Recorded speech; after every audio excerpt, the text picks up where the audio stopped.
Hello बच्चा लोग, कैसे हो आप सब? स्वागत है आप सबका हमारे प्यारे से चैनल स्टडी विद शारदा में। और आज की इस वीडियो में हम लोग क्लास 10th हिस्ट्री का जो फर्स्ट चैप्टर है, नेशनलिज्म इन यूरोप का वन शॉट बहुत ही क्लियरली देखेंगे। आप लोग अगर समझ में नहीं आया वो चैप्टर, घबराने का नहीं है, क्योंकि यहाँ पे देख रहे हो क्या लिखा है, हिस्ट्री समझ नहीं आ रही, टेक्निक ही गलत है तुम्हारी, क्योंकि तुम पढ़ ही नहीं रहे ना मुझसे। ये देखो मेरा फोटो लगा दिया इन लोगों ने। चलो भाई, तो पूरे वीडियो में लास्ट तक बने रहो, फिर मैं भरोसा दिलाता हूँ आपको कि ये चैप्टर आपको मुश्किल नहीं लगेगा। बहुत ही आसान चैप्टर। चलिए स्टार्ट करते हैं। चैप्टर में बेटा पढ़ना क्या-क्या है हमें? सबसे पहले ना बेटा इस चैप्टर में हमें इंट्रोडक्शन पढ़ना है।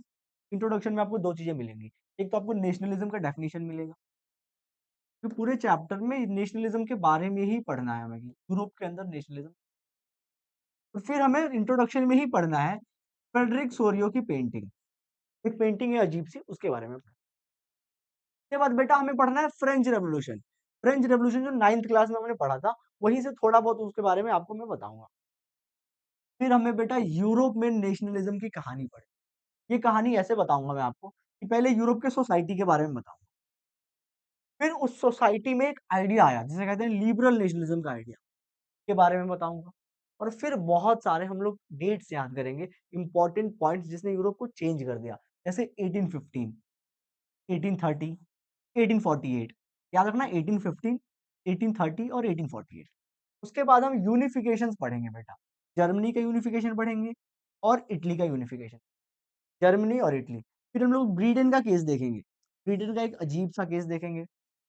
फिर बेटा विजुअलाइजिंग द नेशन, यानी लोग अपने दिमाग में नेशन के बारे में कैसे विजुअलाइज करते हैं, वो सब चीजें पढ़ेंगे। और फिर नेशनलिज्म एंड इंपीरियलिज्म और चैप्टर हो जाएगा खत्म। समझ में आया आप लोगों को?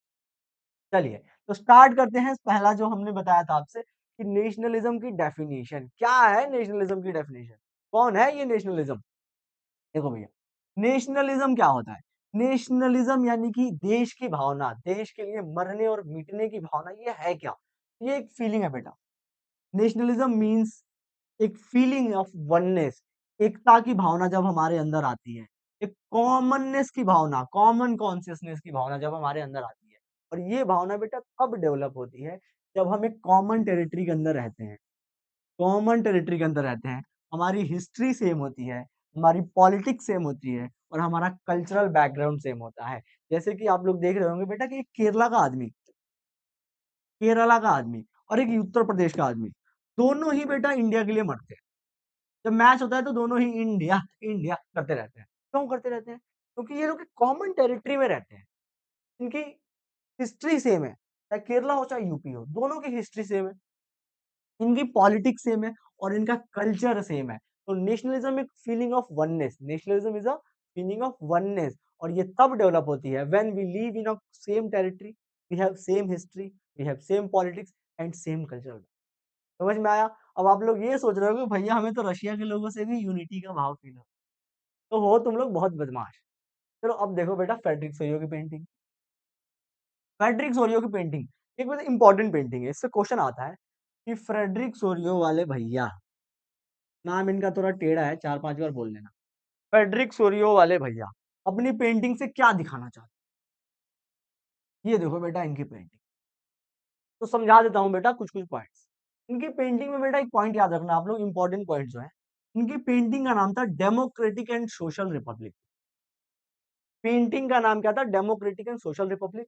इन्होंने बनाया था 1848 में। पेंटिंग में मेन पॉइंट्स क्या है? पेंटिंग का बेटा मेन पॉइंट है एक औरत जिसने अपने हाथ में ले रखा है टॉर्च। अपने हाथ में बेटा टॉर्च ले रखा है, statue of liberty. Clear? Statue of liberty जिसके हाथ में है एक टॉर्च।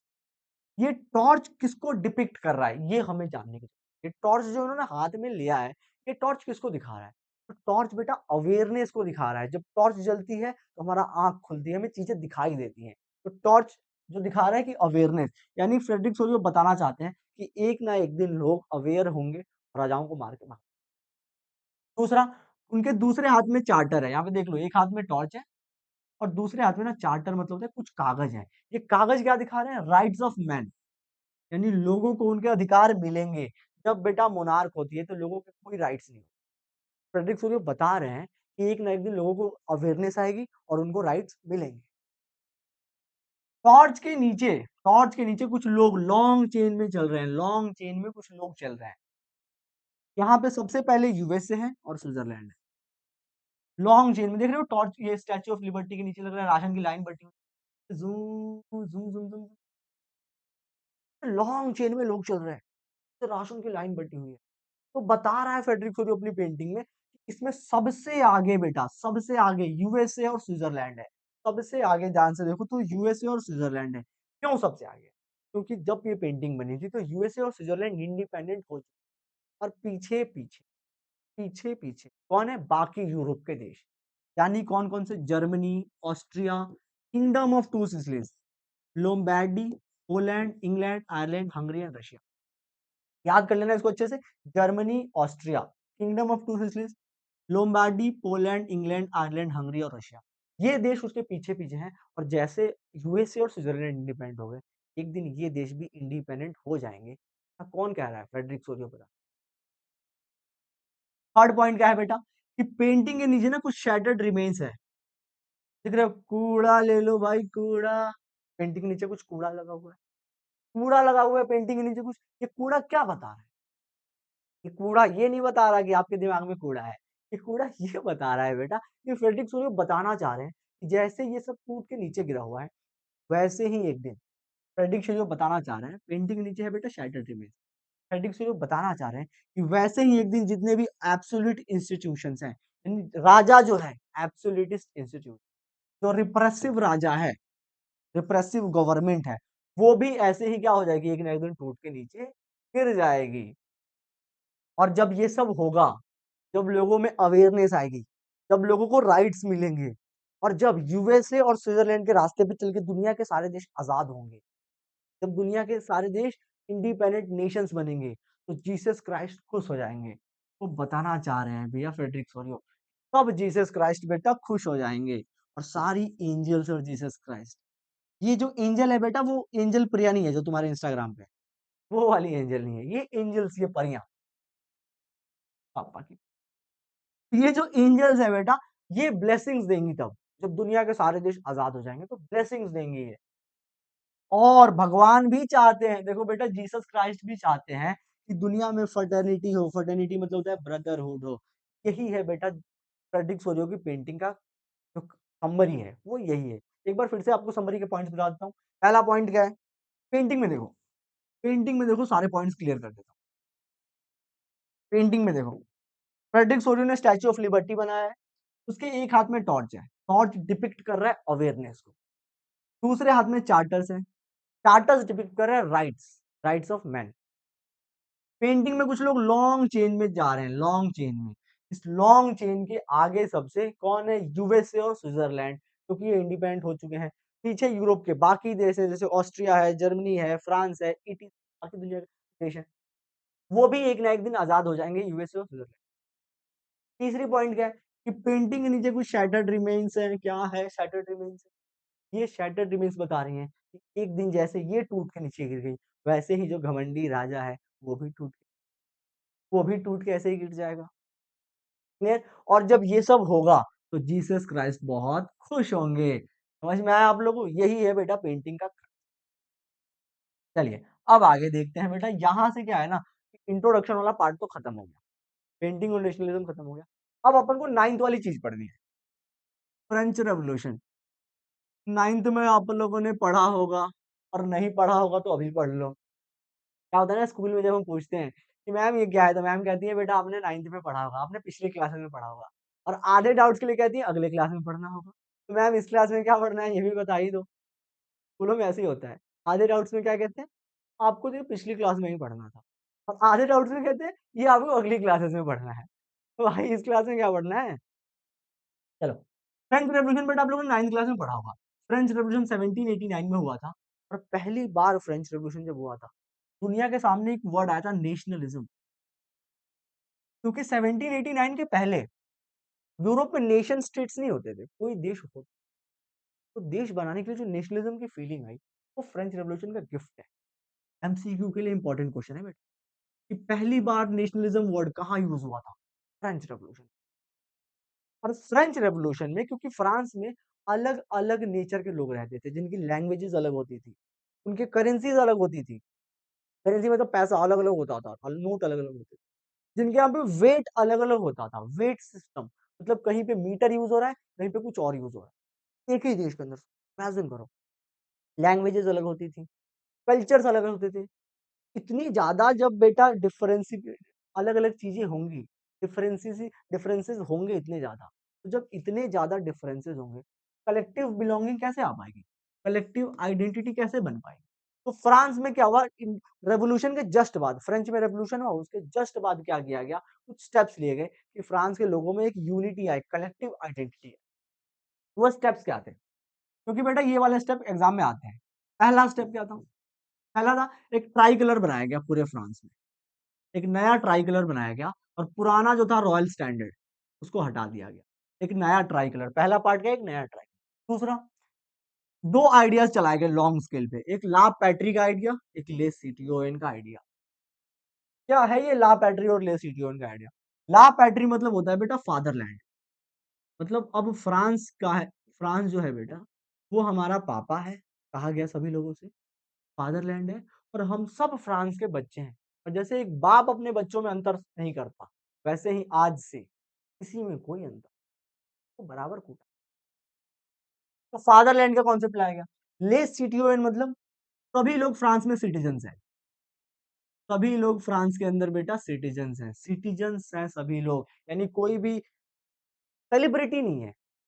पहले क्या होता था, नाइन्थ में आपने पढ़ा होगा, पहले नोबिलिटीज होते थे, क्लर्जीज होते थे, पीजेंट्स होते थे, अलग अलग लोग रहा करते थे, अलग अलग स्टैंडर्ड, अलग अलग छूट मिलती थी उनको। नहीं, अब कहा गया कि सभी लोग सिटीजन्स होंगे। थर्ड स्टेट, थर्ड पॉइंट जो था, स्टेट जनरल बनाया गया। जो पुरानी नेशनल असेंबली थी, नेशनल असेंबली हटा दी गई, और एक नया पॉलिटिकल बॉडी बनाया गया, जिसका नाम था स्टेट जनरल। एक नई पॉलिटिकल ऑर्गेनाइजेशन जो चुनी हुई होती थी, इलेक्टेड होती थी, वो स्टेट जनरल। नए हिम्स, नए गाने बनाए गए देशभक्ति के, लोगों ने शपथें खाई कि हाँ भैया आज से हम नहीं करेंगे, कान पकड़ते हैं, आज से कोई गलती नहीं करेंगे। ओथ्स लिए गए, न्यू हिम्स। एडमिनिस्ट्रेटिव सिस्टम को सेंट्रलाइज किया गया, यानी कि फ्रांस के अंदर जो बेटा थी, वो इतनी ज्यादा विविधताएं थी, डिफरेंसेस थे, बता चुका हूँ। तो एडमिनिस्ट्रेटिव सिस्टम भी डिफरेंट था, लेकिन उसको सेंट्रलाइज किया गया, यानी वन वन एडमिनिस्ट्रेटिव सिस्टम। इतने कस्टम ड्यूटीज थे, ड्यूज थे पुराने, सब एबोलिश कर दिए गए। कस्टम ड्यूटीज वाला पॉइंट समझा देता हूँ। मतलब एक आदमी को फ्रांस के एक पॉइंट से दूसरे पॉइंट तक, फ्रांस देश में ही जाने के लिए ना, उसे ड्यूटीज देनी पड़ती थी। जैसे नहीं होता कि इंडिया से पाकिस्तान जाओ तो वीजा दिखाना पड़ता है, तो वहां पे तो हम दूसरा देश क्रॉस कर रहे हैं, यहाँ पे देश के अंदर ही बहुत सारे टैक्सेस लगते हैं। तो वो सारे इंटरनल टैक्सेस खत्म कर दिए गए, ताकि लोगों में यूनिटी है। वेट्स के लिए और मेजर्स के लिए, मतलब लंबाई के लिए और वजन के लिए एक ही सिस्टम का किया गया पूरे फ्रांस में, कि पूरे जहां तक फ्रांस का बॉर्डर है, वेट के लिए वन सिस्टम होगा, और मेजर्स के लिए, यानी लंबाई लेंथ नापने के लिए भी वन सिस्टम। तो रीजनल लैंग्वेजेस थी, होम्बा चोम्बा रोम्बा, ये जो भी रीजनल लैंग्वेजेस होती थी, होम्बा चोम्बा रोम्बा करके, उन सारे रीजनल लैंग्वेजेस को खत्म, अब बोला गया सारे लोग आज से कान खोल के सुन लो, कि सब लोग फ्रेंच बोलेंगे, सिर्फ फ्रेंच। हमेशा मशहूर। आपको समझ में नहीं आया, मुझे आती है। ये सब बेटा स्टेप्स लिए गए, ये वो सारे स्टेप्स थे जो लिए गए। क्यों लिए गए? क्योंकि फ्रांस के लोग जो अलग अलग रह रहे हैं, उनके अंदर एक कलेक्टिव आइडेंटिटी है। समझ में आया आप लोगों को? ये वो सारे स्टेप्स। अब हुआ क्या बेटा, कि जो फ्रेंच रेवोल्यूशन हुआ था, तो फ्रेंच रेवोल्यूशन में एक बात हुई थी। क्या बात? ये हुई थी कि लोगों ने राजा को मार दिया था, फ्रांस का जो राजा था, लुई, तो लोगों ने मार दिया। अब क्वेश्चन थी कि राजा जब मर गया है, तो फ्रांस को संभालेगा कौन? तो फ्रांस के संभालने के लिए पहले आया रॉबespierre, 9th क्लास में पढ़ा, पहले रॉबespierre आया, रॉबespierre से नहीं हो पाया, फिर आई डायरेक्टरी रूल, डायरेक्टरी रूल आपस में ही लड़ रही थी। तो बहुत ज्यादा फ्रांस के अंदर ना इंस्टेबिलिटी थी। इंस्टेबिलिटी मतलब होता है कभी कोई आ रहा है, कभी कोई आ रहा है, कभी। ये सब हमारे नेपोलियन भैया से देखा नहीं गया। उनके आंखों में आ गया बेटा आंसू। उनके आंखों में आ गया आंसू। और फिर उन्होंने कहा, आप लोग हटो, आज से हम राजा बने। और ये जो बेटा पॉलिटिकल इंस्टेबिलिटी थी, इसका फायदा उठाया नेपोलियन ने। और 1800 में नेपोलियन ने क्या किया, क्योंकि उसको ऊपर, नेपोलियन था कौन बेटा? फ्रांस का आर्मी हेड था। तो नेपोलियन ने क्या किया भैया, 1800 में, 1800 में डायरेक्टरी रूल को उठा के फेंक दिया, सारा पावर अपने हाथ। अब फ्रांस की कहानी हम लोग पढ़ेंगे। क्वेश्चन हमने कौन सा कवर किया है? क्वेश्चन बेटा हमने जो कवर किया है वो क्वेश्चन है कि सेंस ऑफ कलेक्टिव आइडेंटिटी के लिए फ्रांस में क्या किया। ये दो क्वेश्चन, एक और नीचे क्वेश्चन है क्या कि two important political and constitutional changes, दो कोई चेंजेस बताने हैं। इतने सारे चेंजेस आपको बता दिए, इनमें से कोई दो चेंजेस आप याद कर लेना, दो ही नहीं सारे याद कर लेना। अब ये कौन है भैया? इसे इनके फोटो में ना एक बड़ी अच्छी बात है, पता नहीं किसको इम्प्रेस करने की कोशिश कर रहा है ये।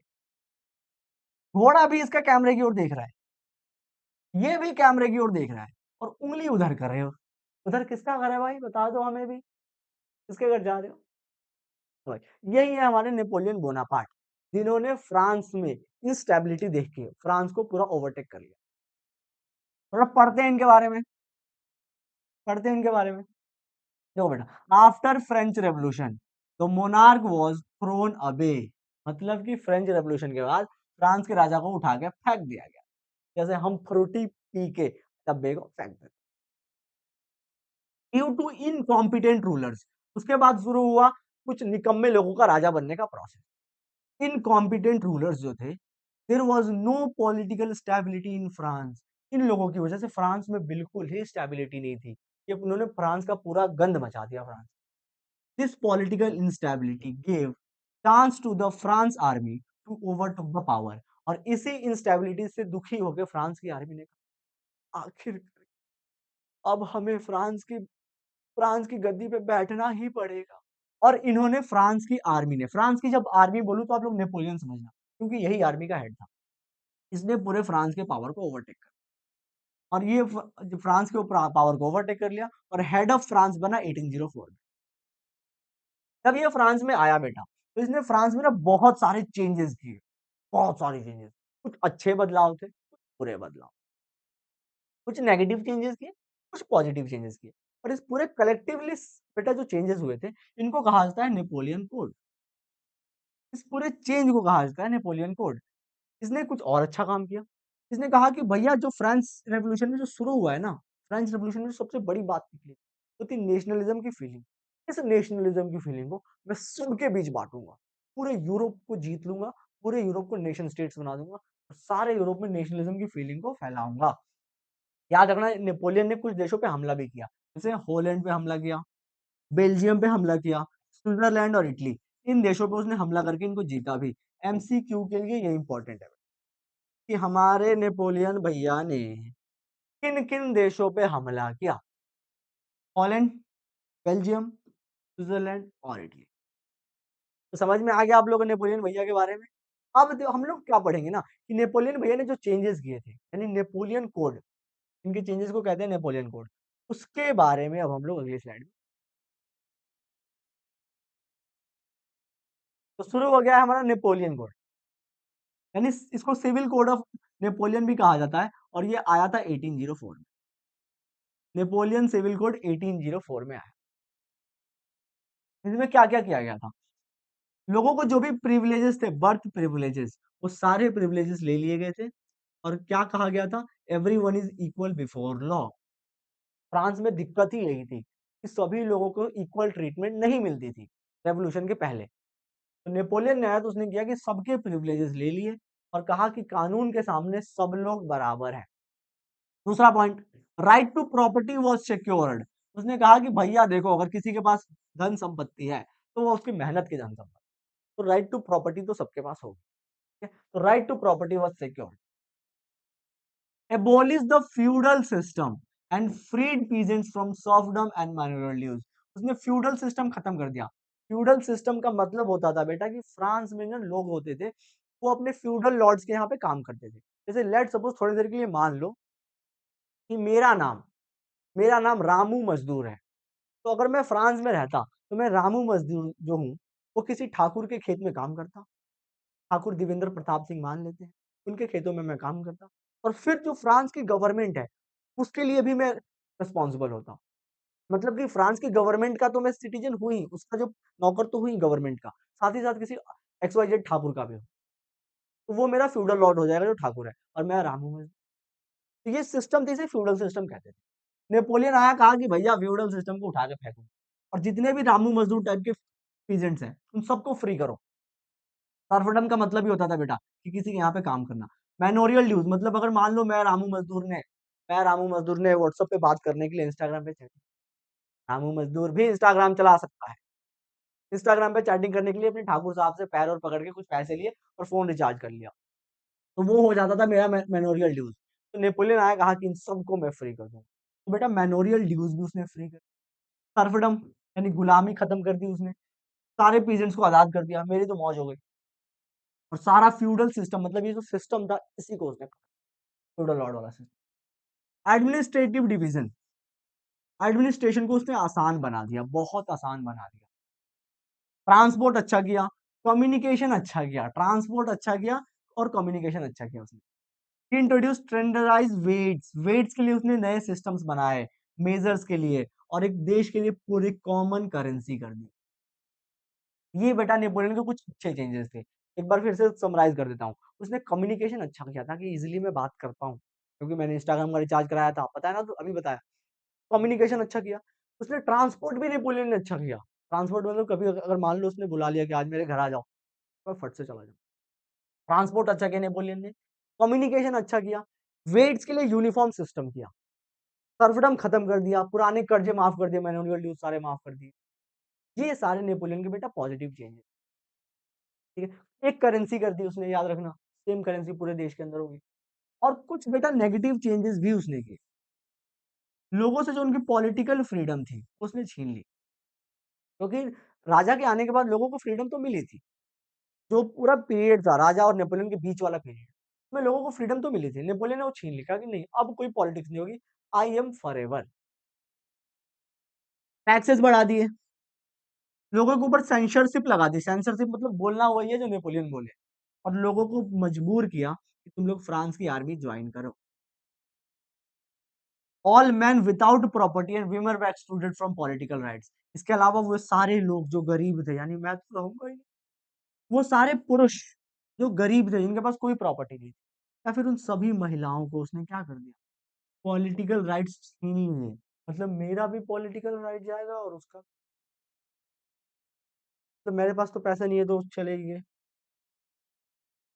सारे मैन विदाउट प्रॉपर्टी और वुमेन दोनों के इसने पॉलिटिकल राइट्स छीन लिए। Loss of life in wars due to Napoleon ambition of territorial expansion.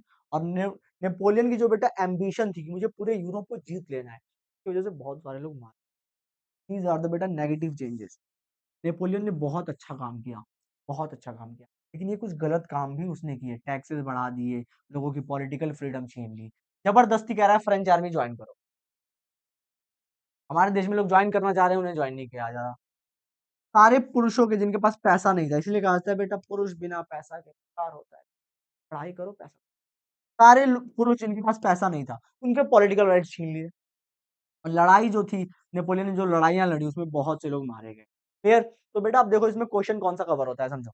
How did local people in the areas conquered by Napoleon react to the French rule. Local लोगों ने, जब Napoleon वहां पे पहुंचा तो local लोगों ने कैसे रिएक्ट किया, तो बेटा आपको इसमें एक्सप्लेन करना होगा कि पहले तो सब लोग उसको वेलकम कर रहे थे कि हाँ भाई आएगा नेपोलियन हमें इंडिपेंडेंट कराएगा, और फिर उसके नेगेटिव चेंजेस आपको बताने होंगे कि जिससे लोग बड़े दुखी हुए, बहुत दुखी हुए लोगों, नेपोलियन जबरदस्ती आर्मी में भर्ती करने लगा था, सारे पॉलिटिकल फ्रीडम उसने कर्ब कर दिए, मतलब छीन लिए, टैक्सेस बढ़ा दी, तो लोकल लोगों ने ऐसे रिएक्ट किया। स्टार्टिंग में लोगों ने वेलकम किया और आगे चलकर उन लोगों ने, एक और क्वेश्चन आता है बेटा, सारे बेटा प्रीवियस ईयर क्वेश्चंस है।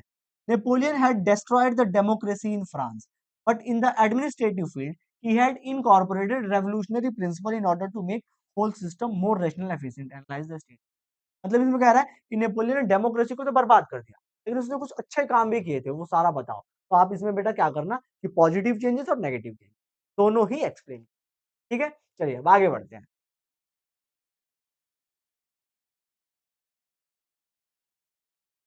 तो अब बेटा इस स्लाइड में अपन क्या पढ़ेंगे, इस स्लाइड में ना बेटा अपन अब पढ़ेंगे 10th क्लास का, क्योंकि उस समय हमने इंट्रोडक्शन पढ़ा अभी, और इंट्रोडक्शन और 9th क्लास वाले टॉपिक्स हमने कवर कर लिए। अब मैं आपको पढ़ाऊंगा बेटा कि 18th सेंचुरी का यूरोप दिखता कैसा। उसके पहले आप इस यूरोप को देखो ध्यान से, इस मैप को ध्यान से देखो। जब इस मैप को आप देखोगे ना तो आपको कुछ चीजें रियलाइज होंगी। यहाँ पे देखो क्या लिखा है, ऑटोमन अंपायर, ये पूरा ग्रीन वाला पार्ट जो है बेटा ये ऑटोमन empire। ये बीच वाला पार्ट ऑस्ट्रियन एम्पायर, ऊपर वाला पार्ट रोमन एम्पायर। यहाँ पे France, Spain, Great Britain, Sweden, ये देखो रशियन एम्पायर। मतलब पूरे मैप में आपको एक बात तो क्लियर हो गया कि पूरे 18th सेंचुरी के यूरोप के मैप में एक भी देश नहीं है, सारे क्या है एम्पायर्स हैं और लोग जो है वो different different regional ethnic groups में बटे हुए हैं, एक भी देश नहीं है। यही था बेटा यूरोप 18th सेंचुरी का। और इस यूरोप में हम तब तक की कहानी पढ़ेंगे जब तक सारे देश बन नहीं जाते हैं। क्वेश्चन बेटा एक आता है आपके एग्जाम में, explain the political features of 18th century Europe. 18th century के यूरोप के क्या फीचर्स? तो फीचर्स क्या थी बेटा कि there were no nation states, एक भी देश नहीं हुआ करता था in the mid 18th century Europe, एक भी देश नहीं हुआ करता था होता था। तो जर्मनी था, इटली था, स्विट्जरलैंड था and were divided into kingdoms, duchies and cantons whose rulers had autonomous territories. Germany, Italy और स्विट्जरलैंड ये बटे हुए थे बेटा छोटे-छोटे किंगडम्स में। ये जो जर्मनी आप आपको यहाँ पे ये फ्रांस हो गया यहाँ पे और ये देखो यहाँ पे जर्मनी। देखो यहाँ पे प्रूशिया अलग है, वार्साव अलग है, रोमन एम्पायर में कुछ पार्ट्स हैं। जर्मनी, इटली, फ्रांस वगैरह जितने भी थे, स्विट्जरलैंड वगैरह, ये सब छोटे-छोटे किंगडम्स में बटे हुए थे और बाकी जो डचीज़ और कैंटन्स वाला इलाका था, वहाँ पे ऑटोनोमस टेरिटरी थी राजाओं की।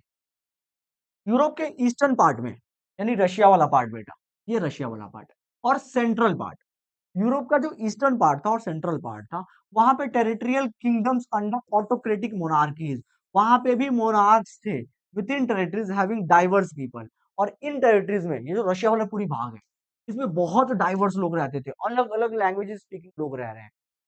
और यहाँ पे थी बेटा ऑटोनोमस टेरिटरीज, ऑटोक्रेटिक मोनार्कीज थे वहां पे।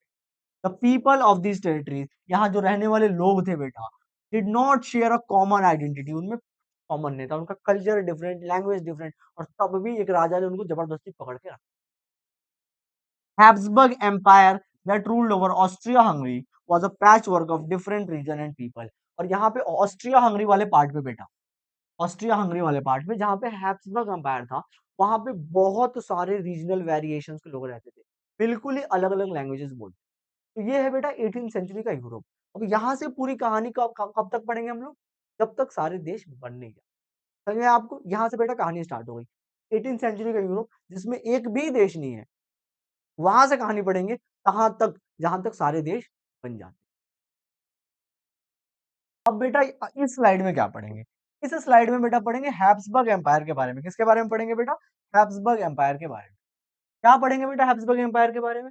तो हैब्सबर्ग एम्पायर अभी हमने पिछले स्लाइड में पढ़ा था कि एक हैब्सबर्ग एम्पायर ऐसा एम्पायर था जिसमें बहुत सारे अलग-अलग जो थे वो वैरायटी के लोग रहते थे और अलग-अलग लैंग्वेजेस को स्पीक करते थे। तो अब क्वेश्चन आ जाता है बेटा एग्जाम में क्या कि how was Habsburg empire a patch work of many different regions. अब हैब्सबर्ग एम्पायर में बहुत सारे लोग कैसे रहते थे? यही बेटा क्वेश्चन आ जाता है। तुम्हें यहाँ पे एक्सप्लेन करना होगा। हैब्सबर्ग एम्पायर का नक्शा दिख रहा है तुम्हें? साफ-साफ दिख रहा है, बोहेमियंस रह रहे हैं, स्लोवेकियंस, हंगरियंस, ऑस्ट्रियंस, अलग-अलग आइडेंटिटी के लोग रह रहे हैं। बस अब इसमें बताना क्या है, देख लिया आप लोगों ने। देखो उसके लिए लिखना है it was a vast territory that included Austria वाला पार्ट, हंगरी वाला part and many other regions. It included the alpine region, alpine region यानी मतलब ये टायरोल वाला पार्ट दिख रहा है तुम्हें, टायरोल वाला पार्ट, इसे कहते हैं अल्पाइन रीजन। ऑस्ट्रिया वाला पार्ट, ये पूरा ऑस्ट्रिया वाला part and the Sudetenland as well as the Bohemia. Sudetenland मतलब ये वाला पार्ट बेटा, ये वाला पूरा पार्ट, स्लोवाकिया, चेक स्लोवाकिया का जो पार्ट है, उसे पहले सुडेनलैंड कहते थे। Bohemia and and as well as Bohemia यानी बोहेमिया वाला पार्ट पूरा, ये सारे इसके अंदर थे। अल्पाइन रीजन के अंदर कौन कौन सा? टायरोल वाला पार्ट, ऑस्ट्रिया वाला पार्ट, सुडेनलैंड वाला पार्ट, बोहेमिया वाला पार्ट। और यहाँ के जो बोहेमियन लोग रहते थे वो जर्मन भाषा बोलते थे। कौन सी भाषा बोलते थे बेटा? जर्मन।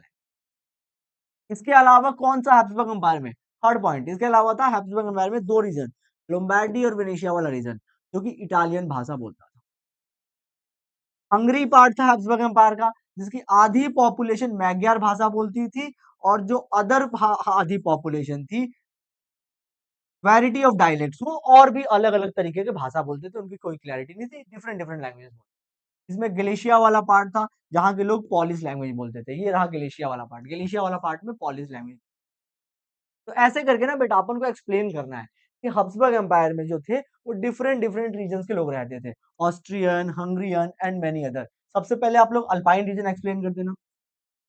सबसे पहले एक्सप्लेन कर देना अल्पाइन रीजन। अल्पाइन रीजन में कौन कौन है बेटा? टायरोल, ऑस्ट्रिया, हंगरी, सुडेंटलैंड, बोहेमिया, ये वाला पार्ट।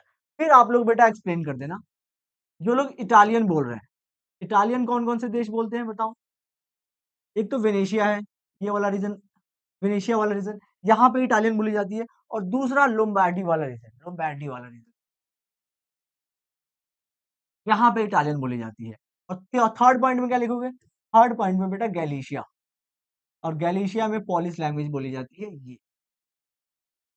ऐसे पता चलता है बेटा इतने सारे रीजन जिसमें इतनी सारी लैंग्वेजेस बोली जाती हैं। इट इज आउट क्लियर कि Habsburg empire is a patch work of many. समझ में आ गया अब आप लोगों को।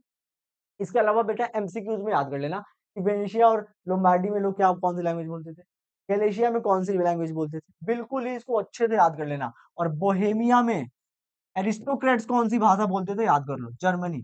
बोहेमिया के एरिस्टोक्रेट्स जर्मन लैंग्वेज बोलते थे, ये याद कर लो। चलो अब चलते हैं बेटा नेक्स्ट स्लाइड में। इस स्लाइड में अपन को क्या पढ़ना है, इस स्लाइड में अपन को पढ़ना है पूरे यूरोप का सोशल कॉम्पोजिशन, यूरोप में लोग कैसे रहते थे। तो याद रखना बेटा यूरोप में एक बहुत ही बड़ा तबका था जिसका नाम था एरिस्टोक्रेट्स। ये ज्यादा तो नहीं थे पावर्स, ऐसे नंबर्स में ज्यादा नहीं थे, पावरफुल बहुत ज्यादा। तो यूरोप के जब सोशल कॉम्पोजिशन में बताऊं तो सबसे पहला याद रखना एरिस्टोक्रेट्स। इनके बारे में सुन लो क्या क्या चीजें हैं। एरिस्टोक्रेट एक लैंड ओनिंग क्लास था, इनके पास जमीनें बहुत ज्यादा, फ्रेंच लैंग्वेज बोलते थे, और एक दूसरे के साथ जितने भी एरिस्टोक्रेट्स थे वो शादियों के द्वारा जुड़े हुए थे। पूरे यूरोप के एरिस्टोक्रेट्स एक दूसरे से शादी कर करके जुड़े हुए थे, और बहुत स्मॉल ग्रुप थे लेकिन बहुत ज्यादा पावर। तो यूरोप का बेटा सोशल कॉम्पोजिशन एग्जाम में आता है, देखो explain the social composition of mid 19th century. सबसे पावरफुल सेक्शन क्या है, एरिस्टोक्रेट्स, बहुत ज्यादा जमीनें होती हैं, फ्रेंच बोलते हैं, शादी वगैरह के द्वारा अपने में जुड़े हुए हैं, और बहुत ही स्मॉल ग्रुप है। दूसरे बेटा कौन थे, पीजेंट्रीज। दूसरे सेक्शन थे बेटा पीजेंट्रीज। पीजेंट्रीज जो थे जो कि ज्यादातर यूरोप के लोग जो थे वो पीजेंट्रीज थे, यानी majority of the population peasantry थे। यही दो सेक्शंस थे बेटा याद रखना, एक एरिस्टोक्रेट और एक पीजेंट्री। अब हुआ क्या बेटा कि फ्रांस और जर्मनी में उसी 19th सेंचुरी में इंडस्ट्रियलाइजेशन हो गया। यही दो सेक्शंस थे, लेकिन तभी फ्रांस और जर्मनी में 19th सेंचुरी में हुआ इंडस्ट्रियलाइजेशन। और इस इंडस्ट्रियलाइजेशन की वजह से एक नया सेक्शन आया जिसे कहते हैं बेटा मिडिल क्लास। ये एक नया सेक्शन बन के आया, ये न्यू सोशल क्लास था, emerged with the growth of towns and emergence of commercial classes. ये एजुकेटेड होते थे, where the idea of nationality gained popularity. और ये लोग नेशनैलिटी का जो आइडिया था, नेशनलिज्म की जो आइडिया थी, ये लोग टॉर्च बैरियर्स थे, मिडिल क्लास के लोग। इन्हीं ने ही क्या किया है बेटा, नेशनलिज्म को आगे बढ़ाया है। और ये मिडिल क्लास आया कब, after the growth of industrialisation. और जो इंपॉर्टेंट चीज है और याद कर लो, कौन सी बात बेटा, कि इंग्लैंड में इंडस्ट्रियलाइजेशन कब हुआ था गुरुजी, तो सेकेंड हाफ ऑफ 18 सेंचुरी के सेकेंड हाफ में। और फ्रांस में और जर्मनी में कब हुआ था, 19th सेंचुरी। क्योंकि फ्रांस और जर्मनी में बेटा लेट से इंडस्ट्रियलाइजेशन की शुरुआत, और सबसे पहले कहां से हुई थी, इंग्लैंड से, कब, 18th सेंचुरी। क्लियर। चलिए अब आगे बढ़ते हैं। तो ये बेटा सोशल कॉम्पोजिशन आप लोग एक बार अच्छे से कर लेना। तीन क्लासेस थे, एक बार यहाँ पे बताता हूँ। एरिस्टोक्रेट्स, एक थे बेटा एरिस्टोक्रेट्स, दूसरा क्लास कौन सा था बेटा, पीजेंट्री, दूसरा क्लास कौन सा था बेटा, पीजेंट्री, और तीसरे क्लास थे बेटा मिडिल क्लास। तीसरा क्लास था बेटा मिडिल क्लास। ठीक है बेटा, चलिए आगे बढ़ते हैं। अब ये जो मिडिल क्लास था, यही जो मिडिल क्लास है, ये मिडिल क्लास पूरे यूरोप में नेशनलिज्म की फीलिंग्स को लेके जाता है, और इसे कहते हैं बेटा लिबरल नेशनल। ये जो मिडिल क्लास लोग थे, मिडिल क्लास लोग बड़े ही बेकार लोग होते हैं, ये ना अमीर होते हैं ना गरीब होते हैं, इनके पास कोई टाइम नहीं, पूरा एकदम इनके पास बिजी बिजी। तो इन्होंने क्या किया बेटा, लिबरल नेशनलिज्म का आइडिया पूरे यूरोप में फैलाया। Liberalism stood for the freedom of individual and equality all before the law. Liberalism का मतलब ही होता है बेटा कि फ्रीडम ऑफ इंडिविजुअल, मतलब सबको आजादी मिले और सब लोग एक जैसे हों कानून के साथ। यही तो मिडिल क्लास लोग चाहते थे। द एंड ऑफ ऑटोक्रेसी, मतलब जो राजा का जुल्म है वो खत्म हो जाए, जितने प्रिविलेजेस हैं जो क्लर्जीज को मिलती हैं वो खत्म हो जाए, एक कॉन्स्टिट्यूशन बने, and a representative government through the parliament. और एक ऐसी गवर्नमेंट बने जो इलेक्शन के थ्रू आए, रिप्रेजेंटेटिव गवर्नमेंट हो, पार्लियामेंट का सिस्टम। लिबरल नेशनलिज्म यही है बेटा कि इंडिविजुअल को फ्रीडम मिले, फ्रीडम ऑफ इंडिविजुअल, और ये इनकी डिमांड्स थी। इकोनॉमिक स्फीयर में लिबरलिज्म का क्या मतलब है? इकोनॉमिक स्फीयर में लिबरलिज्म का मतलब है फ्रीडम ऑफ मार्केट और abolition of state imposed restrictions और मूवमेंट्स ऑफ गुड। यानी कि मार्केट को फ्री कर दो। इकोनॉमिक स्फीयर में मतलब कि पैसों के मामले में आजादी का मतलब क्या है बेटा? कि मार्केट फ्री कर दो, कोई अपना सामान कहीं पे बेच पाए। स्टेट ने जो बेटा रिस्ट्रिक्शंस लगा रखी हैं सामानों को ले जाने ले आने पे, उसको एबॉलिश कर दो, यही चाहते थे। ये कौन चाहता था? Liberal nationalist. Explain the condition that were viewed as an obstacle of economic exchange, the growth of liberal nationalism. ये बेटा लास्ट ईयर का क्वेश्चन है कि लिबरल नेशनलिज्म के रास्ते में क्या क्या ऑब्स्टिकल्स थे। तो सबसे पहले ऑब्स्टिकल्स अभी देखा आप लोगों ने कि स्टेट इंपोज्ड रिस्ट्रिक्शंस होती थी। सबसे पहला क्या हो जाएगा बेटा? State imposed restrictions. ये बेटा इंपॉर्टेंट क्वेश्चन है, समझ लो अभी से कि जब लिबरल नेशनलिज्म का ग्रोथ हो रहा था, जब लोग चाह रहे थे कि हमें आजादी मिले, तो स्टेट उन पे रिस्ट्रिक्शंस लगा रहा था कि यहाँ से अगर इस कोने से इस कोने तक सामान लेके जाना है, इतने तरह के तुम्हें टैक्सेस भरने पड़ेंगे। State imposed restrictions. और दूसरा पॉइंट क्या हो जाएगा बेटा? दूसरा ऑब्स्टेकल क्या था? दूसरा ऑब्स्टेकल था unequal unequal unequal system of weights, unequal system of weights and measures. यानी पूरे यूरोप में बेटा वेट के लिए अलग अलग सिस्टम होता था। मतलब कहीं से कोई आदमी 2 किलो बैगन लेके चल रहा है, लेट सपोज मान लो कि दिल्ली से कोई व्यापारी 2 किलो बैगन लेके चल रहा है, और आगरा में जाके वो जो 2 किलो का बैगन है, वो अब हो जा रही है कि नहीं हमारे यहाँ तो सर इसको 1 किलो कहते हैं, ये जो आपका 2 किलो है ना दिल्ली का, हमारे यहाँ भी 1 किलो होता है। कोई बिजनेस कैसे कर पाए? तो यही बेटा ऑब्स्टिकल्स थे। लिबरल नेशनलिज्म जो लोग थे उनके रास्ते में जो ऑब्स्टिकल्स थे वो क्या थी? पहले स्टेट उनके ऊपर रिस्ट्रिक्शंस लगाता था, और दूसरा unequal system of weight and measurement होता। इससे ना बड़े लोग परेशान रहते थे बहुत ज्यादा। एक्सप्लेन किया गया है बेटा कि एक कोने से यूरोप के दूसरे कोने में जाने के लिए इतनी सारी टैक्सेस उनको भरनी पड़ती थी कि वो लोग परेशान हो जाते। और नेपोलियन का एक कांड बताता हूँ तुम लोगों को। नेपोलियन ने 39 स्टेट्स को मिला के कन्फेडरेशन बनाया था, जर्मन कन्फेडरेशन। उसमें क्या होता था कि अब 39 स्टेट्स को मिलाकर जर्मन कन्फेडरेशन, तो उसमें 39 टाइप्स के अलग अलग करेंसीज चलेंगी, 39 तरीके के अलग अलग करेंसी, अलग अलग टैक्स। लोग पागल हो गए थे, लोगों के लिए इतना दिक्कत हो रही थी। तब लोगों ने क्या किया था? जर्मनी के लोगों ने ही प्रूशिया के इनिशिएटिव पे जोल्वेरिन बनाई थी। जोल्वेरिन बनी थी 1834 में। ये बहुत इंपॉर्टेंट है एग्जाम के लिए। जोल्वेरिन 1834 में जोल्वेरिन बनी थी। प्रूशिया ने इनिशिएटिव लिया था जोल्वेरिन बनाने का। प्रूशिया के इनिशिएटिव पे 1834 में जर्मनी अपनी जोल्वेरिन बनी थी, जिसको बाद में most of the German states ने ज्वाइन कर लिया था। और इसने किया क्या था बेटा कि it's abolish the tariff barriers. States के बीच में जो टैरिफ बैरियर्स लगता था उसको एबोलिश किया था इस जोल्वेरिन ने। और जो करेंसीज थी लगभग 30 करेंसीज, उसको कम करके 2 करेंसीज कर। तो जोल्वेरिन के लिए आप लोग 2-3 चीजें याद रखना। पहली बात याद रखना, एक ट्रेड यूनियन था जो प्रूशिया की इनिशिएटिव। दूसरी बात रखना कि 1834 में इसको बनाया गया था। और तीसरा बात याद रखना कि जोल्वेरिन की वजह से ही बिजनेस बहुत इजी हो गया था, क्योंकि नेपोलियन ने जो स्टेट्स बनाए थे 39 स्टेट्स, वहां पे लोग परेशान थे, उन लोगों ने मिलकर जोल्वेरिन बनाया। और वहां पे जोल्वेरिन की वजह से टैक्सेस खत्म कर दिए गए और 30 करेंसीज को कम करके 2 करेंसीज कर, जिससे बिजनेस थोड़ा। तो ये 2 क्वेश्चन क्लियर हो गए आप लोगों को। हाँ भाई, अब हम पढ़ेंगे वियना कांग्रेस के बारे में। वियना कांग्रेस देखो समझो, अब तक हमने क्या पढ़ लिया एक बार फिर से समराइज कर देते। मैंने आपको बता दिया कि यूरोप में 18th सेंचुरी में कोई देश हुआ नहीं करता था। हैब्सबर्ग एम्पायर के बारे में बताया कि कैसे अलग-अलग लोग, अलग-अलग लैंग्वेज वाले लोग एक साथ रह रहे हैं। फिर मैंने आपको बताया कि यूरोप में इंडस्ट्रियलाइजेशन हुआ और एक नया सोशल क्लास आया जिसे कहते हैं middle class. Middle class Europe में आ रहा है, और वो मिडिल क्लास एक आइडिया जिसका नाम है लिबरल नेशनलिज्म आइडिया, उसको लेके आगे बढ़ रहा है। अब नेशनलिज्म का आइडिया यूरोप में फैलता जा रहा है, उसको लेके कौन आगे बढ़ रहा है? उन्होंने जॉल्वेरिन भी बना लिया है और करेंसीज को कम करते जा रहे हैं। कलेक्टिव बिलोंगिंग लाने के लिए वो सारे स्टेप्स वो लोग उठा रहे हैं। एट दैट टाइम ओनली हुआ क्या कि इस पूरे नेशनलिज्म को जो कैरी कर रहा था, सबसे बड़ा लीडर यानी कि नेपोलियन। वो नेपोलियन क्या होता है, वाटरलू की लड़ाई में सारे मोनार्क मिलके नेपोलियन को हरा देते हैं और हरा के उसको पकड़ लेते हैं, तो कहीं जेल-जूल में डाल देते हैं। अब ये क्या हुआ, नेशनलिज्म फैलने की जो पूरी प्रोसेस थी, उसमें धड़ल्ले से ब्रेक लग गया, धड़ाक से ब्रेक। ये सारे मोनार्क नेपोलियन को हरा के बड़ा खुश होते हैं क्योंकि नेपोलियन जो था, वो सभी मोनार्कों की गले की हड्डी बन गया था नेपोलियन। क्योंकि उसने कसम खाई थी कि पूरे यूरोप से राजाओं को खत्म कर दूँगा, मोनार्क को खत्म। सारे लोग नेपोलियन को हरा के थोड़ी चैन की साँस लेते हैं और वियना में मिलते हैं 1815। कहाँ मिलते हैं बेटा? 1815।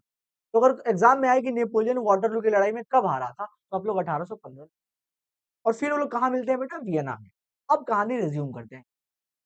होता क्या है, the representatives of European powers जैसे ब्रिटेन, रशिया, प्रूशिया, ऑस्ट्रिया, जिन्होंने सबने मिलकर नेपोलियन को हराया था, वो सारे वियना में मिलते हैं एक सेटलमेंट करने के लिए, यूरोप का एक सेटलमेंट करने के लिए।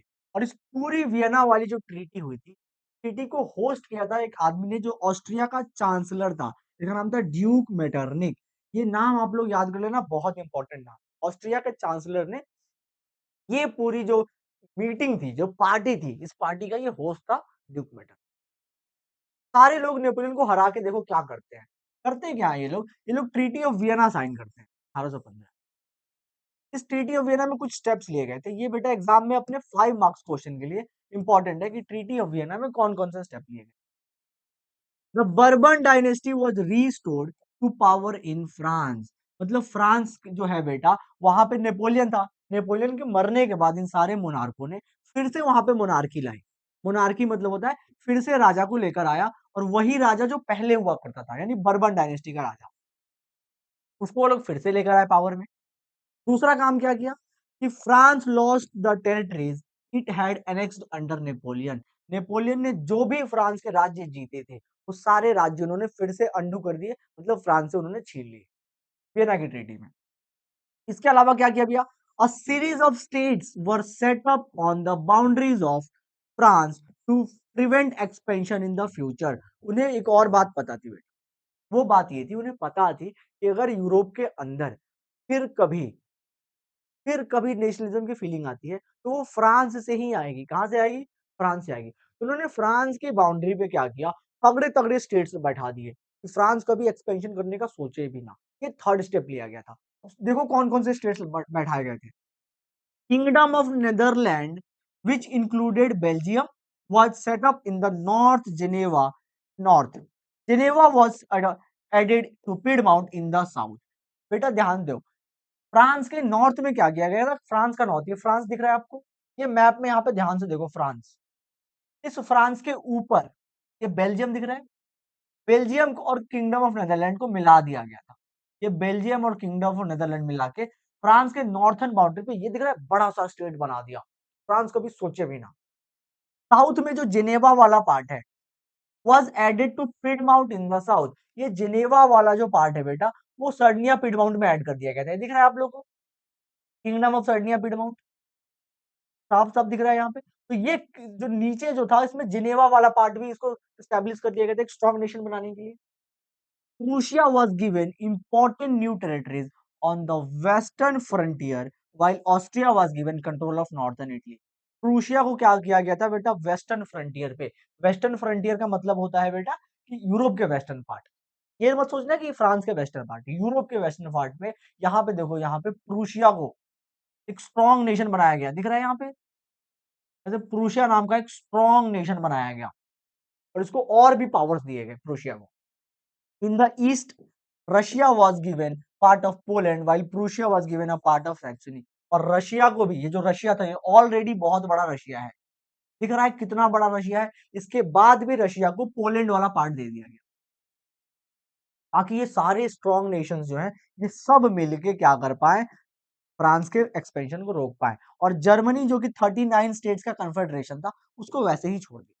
तो ये बेटा वियना की ट्रीटी में कुछ काम किए गए। क्या काम किए गए? कि बर्मन डायनेस्टी को फिर से लाया गया। नेपोलियन ने जितनी राज्य जीते थे, वो सारे राज्य नेपोलियन से छीन लिए गए और फ्रांस की बाउंड्री पे बड़े-बड़े स्टेट्स बनाए गए। एक बार फिर से बताता हूँ।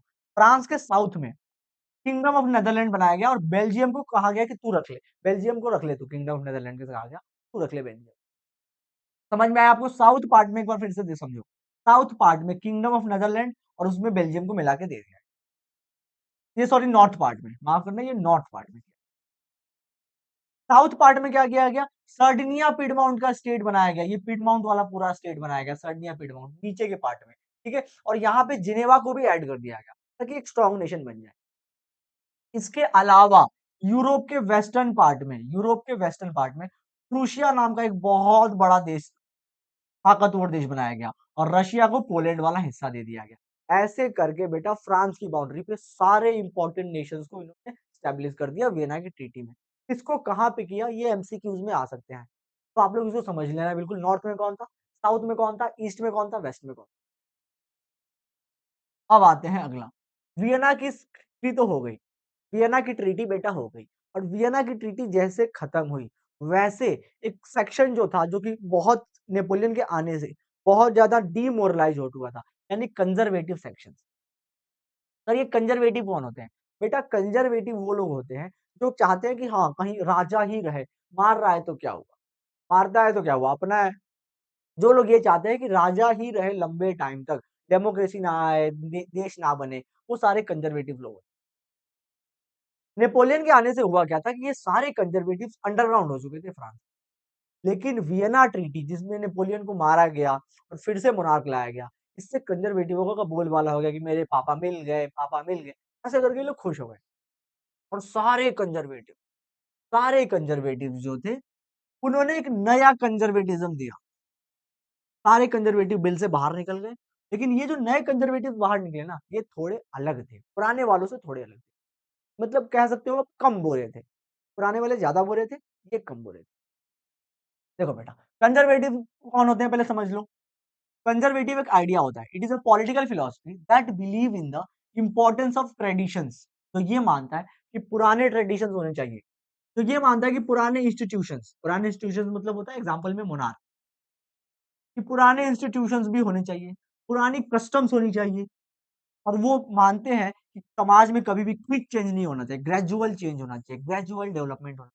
तो याद रखना कंजर्वेटिज्म क्या है? It is a political philosophy that believe in the importance of old traditions, old institutions, old customs and they believe in gradual change, धीरे धीरे चेंज, धीरे धीरे, rather than quick change. Quick change से ज्यादा वो लोग ग्रेजुअल चेंज को prefer करते हैं। अब बात आई कि ये जो नए कंजर्वेटिव थे यूरोप के अंदर, ये नए कंजर्वेटिव कैसे थे भैया? तो the new conservative regime were autocratic. They did not tolerate criticism and try to curb activities question the legitimacy of autocratic government. तो ये बेटा ऑटोक्रेटिक थे शुरू से ही। ऑटोक्रेटिक मतलब होता है दुष्ट थे, अत्याचारी थे, और इनको कोई भी शिकायत पसंद नहीं थी। किसी ने अगर राजा की शिकायत कर दी तो मेरे पापा के खिलाफ बोला, और वो लोग गुस्सा हो जाते। तो भैया क्या था कि ये नए कंजर्वेटिव थे, ऑटोक्रेटिक थे, क्रिटिसिज्म इनको पसंद नहीं थी, और कोई भी अगर एक्टिविटी होती है पॉलिटिकल एक्टिविटी, तो उसको वो लोग कर्व करते थे, दबा देते थे। और गवर्नमेंट के ऊपर किसी ने क्वेश्चन कर दिया तो बस वो लाल पीले हो। Most of them impose censorship laws to control newspaper. इन्होंने न्यूज़पेपर्स को कंट्रोल करना स्टार्ट कर दिया।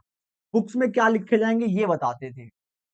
प्लेज मतलब नाटक कैसे होंगे, वो सारा ये सब डिसाइड करते थे, so that they could not reflect the idea of liberty and freedom.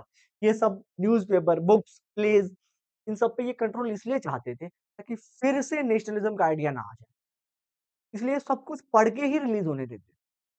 ये बेटा new conservative. They believed in the preservation of established traditions, institutions of state and society like monarch, church, social hierarchy and private property।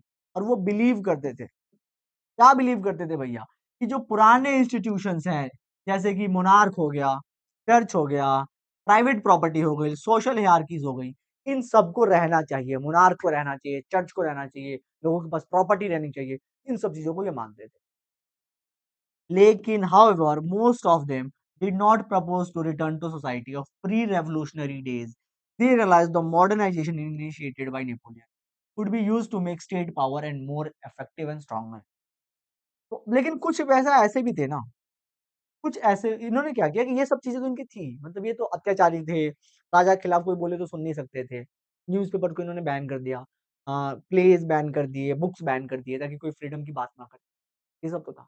इनमें नया क्या था sir? अब तुम सोच रहे होगे भैया न्यू कंज़र्वेटिव क्यों कर रहे हो फिर? ये तो सारे कंज़र्वेटिव वाली हरकतें हैं इनकी।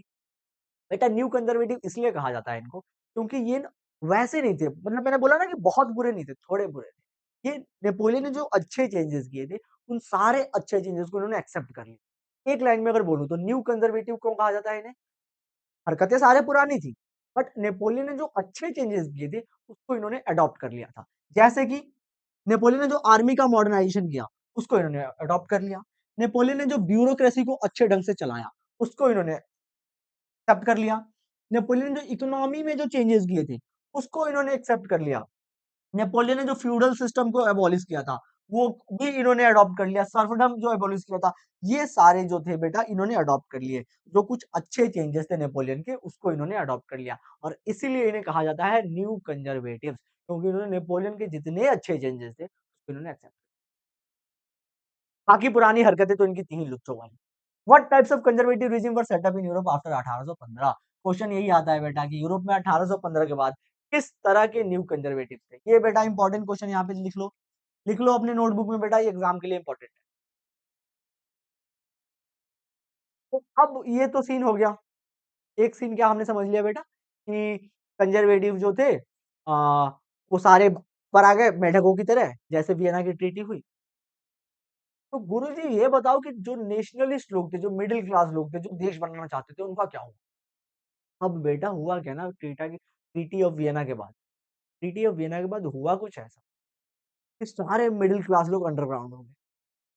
उन्होंने कहा कि मस्त चादर ओढ़ के 2 घंटे सो जा, क्योंकि कंजर्वेटिव सब बाहर निकल चुके हैं, अब हमें मारेंगे। लेकिन कुछ मिडिल क्लास लोग जो थे, वो जिनको आज़ादी बहुत पसंद थी, वो मिडिल क्लास बन गए बेटा रेवोल्यूशनरीज़। उनको अब जिस नाम से जाना जाने लगा, उसे कहते हैं रेवोल्यूशनरी। मतलब इन्होंने अपने सर पे कफन बाँध ली और कहा, "ठाकुर, हम तेरा खून पी जाएँगे।" मतलब इन रेवोल्यूशनरियों ने कहा कि भैया अब हम हार नहीं मानेंगे, या तो मरेंगे या फिर फ्रांस में और पूरे यूरोप में नेशन स्टेट बना इन्होंने कंजर्वेटिव से डायरेक्ट लोहा लिया, इसीलिए इन्हें कहते हैं रेवोल्यूशनरीज़। ये कौन है रेवोल्यूशनरीज़? देखो ध्यान से। The liberal nationalists opposed monarchical forms that had been established after 1815। 1815 के बाद जो मोनार्की आई थी यूरोप के अंदर, उसको कुछ लोगों ने अपोज किया और आजादी के लिए लड़ना स्टार्ट कर दिया। They fought for liberty and उन्हीं को कहा जाता था रेवोल्यूशनरी। ये 1815 के बाद लात जूता खा के भी जो आजादी पाना चाहे, उसी को कहते हैं। Italian revolutionary Giuseppe Mazzini became a member of secret society who formed two underground societies, Young Italy and Young। और जब बेटा हम रेवोल्यूशनरीज के बारे में पढ़ते हैं, जब हम रेवोल्यूशनरी के बारे में पढ़ते हैं, तो सबसे इंपॉर्टेंट नाम है बेटा मैजिनी का। मैजिनी के नाम के बिना हम रेवोल्यूशनरी के नाम के बारे में नहीं पढ़ सकते। ये वो रेवोल्यूशनरी था जिसने अकेले सारे राजाओं की मिट्टी बिट्टी गुल कर दी थी, अकेले सारे राजाओं का हवा निकाल दी। मतलब सारे राजाओं को इसको देख के मतलब बिल्कुल ही हालत खराब हो जाती। His relentless opposition to monarchy made Metternich to describe him the most dangerous enemy of our social order। और इसको देख के बेटा जो अपना ये मैज़नी था, मैज़नी को देख के मेटरनिक मेटरनिक का नाम आपने सुना था, मैंने बोला था याद कर लेना इम्पोर्टेंट। मेटरनिक इन्हें कहता था कि वो मोस्ट डेंजरस एनिमी है। कौन? अपना मैज़नीवा। मैज़निया अपना मोस्ट डेंजरस एनिमी है सोशल ऑर्डर का। हमारे सोशल ऑर्डर का सबसे डेंजरस एनिमी जो है वो मैज़नी। ऐसा कौन कहता था? Duke Metternich. ठीक है? तो रेवोल्यूशनरी ही थे जोसेफो मैज़नी। तो अब उनके बारे में अच्छे से देखेंगे। जोसेफो मैज़नी के बारे में अब अच्छे से देखेंगे। क्योंकि एग्ज़ाम में बेटा क्वेश्चन आता है write a short note on Mazzini. Mazzini के बारे में एक शॉर्ट नोट निकले के एग्ज़ाम में आता है। तो ये है बेटा हमारे मैज़नी चाचा। हमारे मैज़नी चच्चा। देखते हैं इनके बारे में क्या। इनका जन्म हुआ था जिनेवा में 1807। जिनेवा में 1807 क्योंकि एग्ज़ाम में बेटा क्वेश्चन आता है मैज़नी चच्चा के बारे में। हल्के में मत लेना इन्हें। इनका जन्म हुआ था जिनेवा में 1807 में। He became a member of secret societies of Carbonary। ये बहुत सारे सीक्रेट सोसाइटी चलाते थे। सीक्रेट सोसाइटी मतलब होता है कि आपको अभी बताया मैंने कि जब 1815 के बाद सारे कंजर्वेटिव्स बाहर निकल गए, तो जो रेवोल्यूशनरी होते थे वो अंडरग्राउंड होकर ऑपरेट करते थे, जब पकड़े जाते थे तो कूटे जाते थे, इन्हें जान से मार दिया जाता था जब पकड़े जाते थे, इसीलिए ये लोग सीक्रेट सोसाइटी बना के ऑपरेट करते थे। तो हमारे जो मैजिनी साहब थे, ये शुरू से ही सीक्रेट सोसाइटी के मेंबर बन गए। 24 साल की उम्र में इस आदमी को देश से निकाल दिया गया इन 1831 for attempting a revolution in Liguria. यहाँ पे क्योंकि उसने 1831 में ही क्या किया था, लिगुरिया में एक रेवोल्यूशन किया। ही सब्सिक्वेंटली फाउंडेड 2 मोर अंडरग्राउंड सोसाइटीज। और जब इसे देश से निकाल दिया गया, तो उसने अपने आजादी के लिए यूरोप को नेशन स्टेट बनाने के लिए फिर भी अपना प्रयास जारी रखा। इसने 2 सोसाइटीज बनाई, सीक्रेट सोसाइटीज, एक यंग इटली जो उसने मर्सिल्स में बनाई, और दूसरी बनाई यंग यूरोप जो एक बर्न नाम के शहर में बनाई। तो 2 सीक्रेट सोसाइटीज उसने बनाई अपने मैगजीन ने, एक यंग इटली जो कि मर्सिल्स में बनाई, एक यंग यूरोप जो कि बर्न में बनाई। Mazzini's relentless opposition to monarchy and his vision of democratic republic frightened the conservatives। और इसका जो प्रयास था बेटा, इतना आला प्रयास करता था, इतने बढ़िया अटेम्प्ट करता था, सारे मोनार्कीज इससे डरते थे। पर मैं आपको अच्छे से समझाने की कोशिश करूं, तो जैसे नेपोलियन से सारे मोनार्कीज डरते थे और सबने वियना में उसे मारने के बाद बहुत खुशियां मनाई, वैसे ही सारे मैजनी से भी डरते थे। सबके खौफ था इस मैजनी चच्चा का। ठीक है, इनको ऐसे हल्के में मत लेना इनको, तो मैं बोल चुका हूँ। Metternich described him as the most dangerous enemy of social order. और मेटरनिक उनके बारे में कहता था कि Mazzini is the most dangerous enemy. मतलब अगर कोई मोनार्क का सबसे बड़ा दुश्मन है तो वो कौन है? मैज़नी चच्चा जिंदाबाद। हमारे मैज़नी चच्चा सबसे बड़े दुश्मन मोनार्क के, ऐसा मेटरनिक कहता था। समझ लो, मेटरनिक की पाँव ऐसे, पैर ऐसे कांपते थे मैज़नी चच्चा का नाम सुन के। तो एक चच्चा के लिए भाई मैज़नी चच्चा जिंदाबाद तो बनता है कि नहीं बनता है? मैज़नी चच्चा जिंदाबाद। अब बेटा आगे आते हैं, ठीक है। मैज़नी के बारे में हमने देख लिया। मैज़नी कौन था बेटा? एक रेवोल्यूशनरी था, ठीक है। इसके बारे में थोड़ा बहुत देखना है। तो यूरोप में एक दौर चला क्या, 1815 से लेके 1830 तक। 1850 वियना ट्रीटी से लेके 1830 तक एक पूरा एक टाइम चला, जिस टाइम में कंजर्वेटिव बड़े खुश थे क्योंकि राजा उनके वापस आ चुके थे, पापा उनके वापस आ चुके थे। एकदम दिन भर डांस होता था यूरोप में, मजे थे उनके। और सारे जो अपने इंडिपेंडेंस यानी आजादी को चाहने वाले लोग थे, वो अंडरग्राउंड होकर ऑपरेट करते थे। हमारे मैज़नी चाचा अंडरग्राउंड होकर ऑपरेट। लेकिन टाइम आया 1830, क्योंकि याद रखना हर कुत्ते का दिन आता है। 1830 का टाइम आया। इस टाइम में हुआ क्या? फ्रांस के अंदर हुई क्रांति, रेवोल्यूशन हुआ, खून बहाया, तड़क तड़क करके खून बहा बिल्कुल। और रेवोल्यूशन में उन्होंने सारे मोनार्कीज को मजा चखा दिया। ऐसे खून तड़क तड़क करके थोड़ी बहते हैं। July 1813 Bourbon kings of France were overthrown and constitutional monarchy was established with Louis Philippe. हुआ क्या कि जुलाई 1830 में फ्रांस में हुई रेवोल्यूशन, बहुत बड़ी रेवोल्यूशन। और उस रेवोल्यूशन से 1850 में फ्रांस में जो राजा आए थे उनको उठा के फेंक दिया, जैसे दूध से निकाल के मक्खी को ऐसे फेंक, राजा को उठा के फेंक दिया गया। 1830 जुलाई में बर्बन किंग जो थे उनको फ्रांस से उठा के फेंक दिया। और फ्रांस में बेटा एस्टैब्लिश की गई कॉन्स्टिट्यूशनल मोनार्की, जिसका हेड बनाया गया लुइस फिलिप को। लुइस फिलिप को कॉन्स्टिट्यूशनल मोनार्की बनाई गई। मतलब कहा गया किंग तो होगा लेकिन कॉन्स्टिट्यूशन भी होगा। ठीक है, तो ये बहुत बड़ा चेंज था, बहुत बड़ी डेवलपमेंट।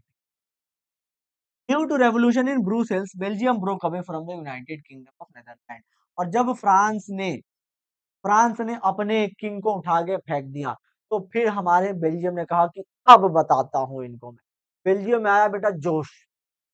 और बेल्जियम के राजधानी ब्रुसेल्स में, पोल साइंस में हमने पढ़ा होगा, बेल्जियम का कैपिटल ब्रुसेल्स, ब्रुसेल्स में हुआ रेवोल्यूशन। और ब्रुसेल्स बेटा बेल्जियम जो है वो आजाद हो गया यूनाइटेड किंगडम ऑफ नेदरलैंड से। किससे आजाद हो गया? United Kingdom of Netherland. आपको बताना है बेटा कि Brussels United Kingdom of Netherland कब मिला था। और एक और बात बतानी है कि ये जो ब्रुसेल्स और यूनाइटेड किंगडम ऑफ नेदरलैंड है, ये फ्रांस के किस साइड में है?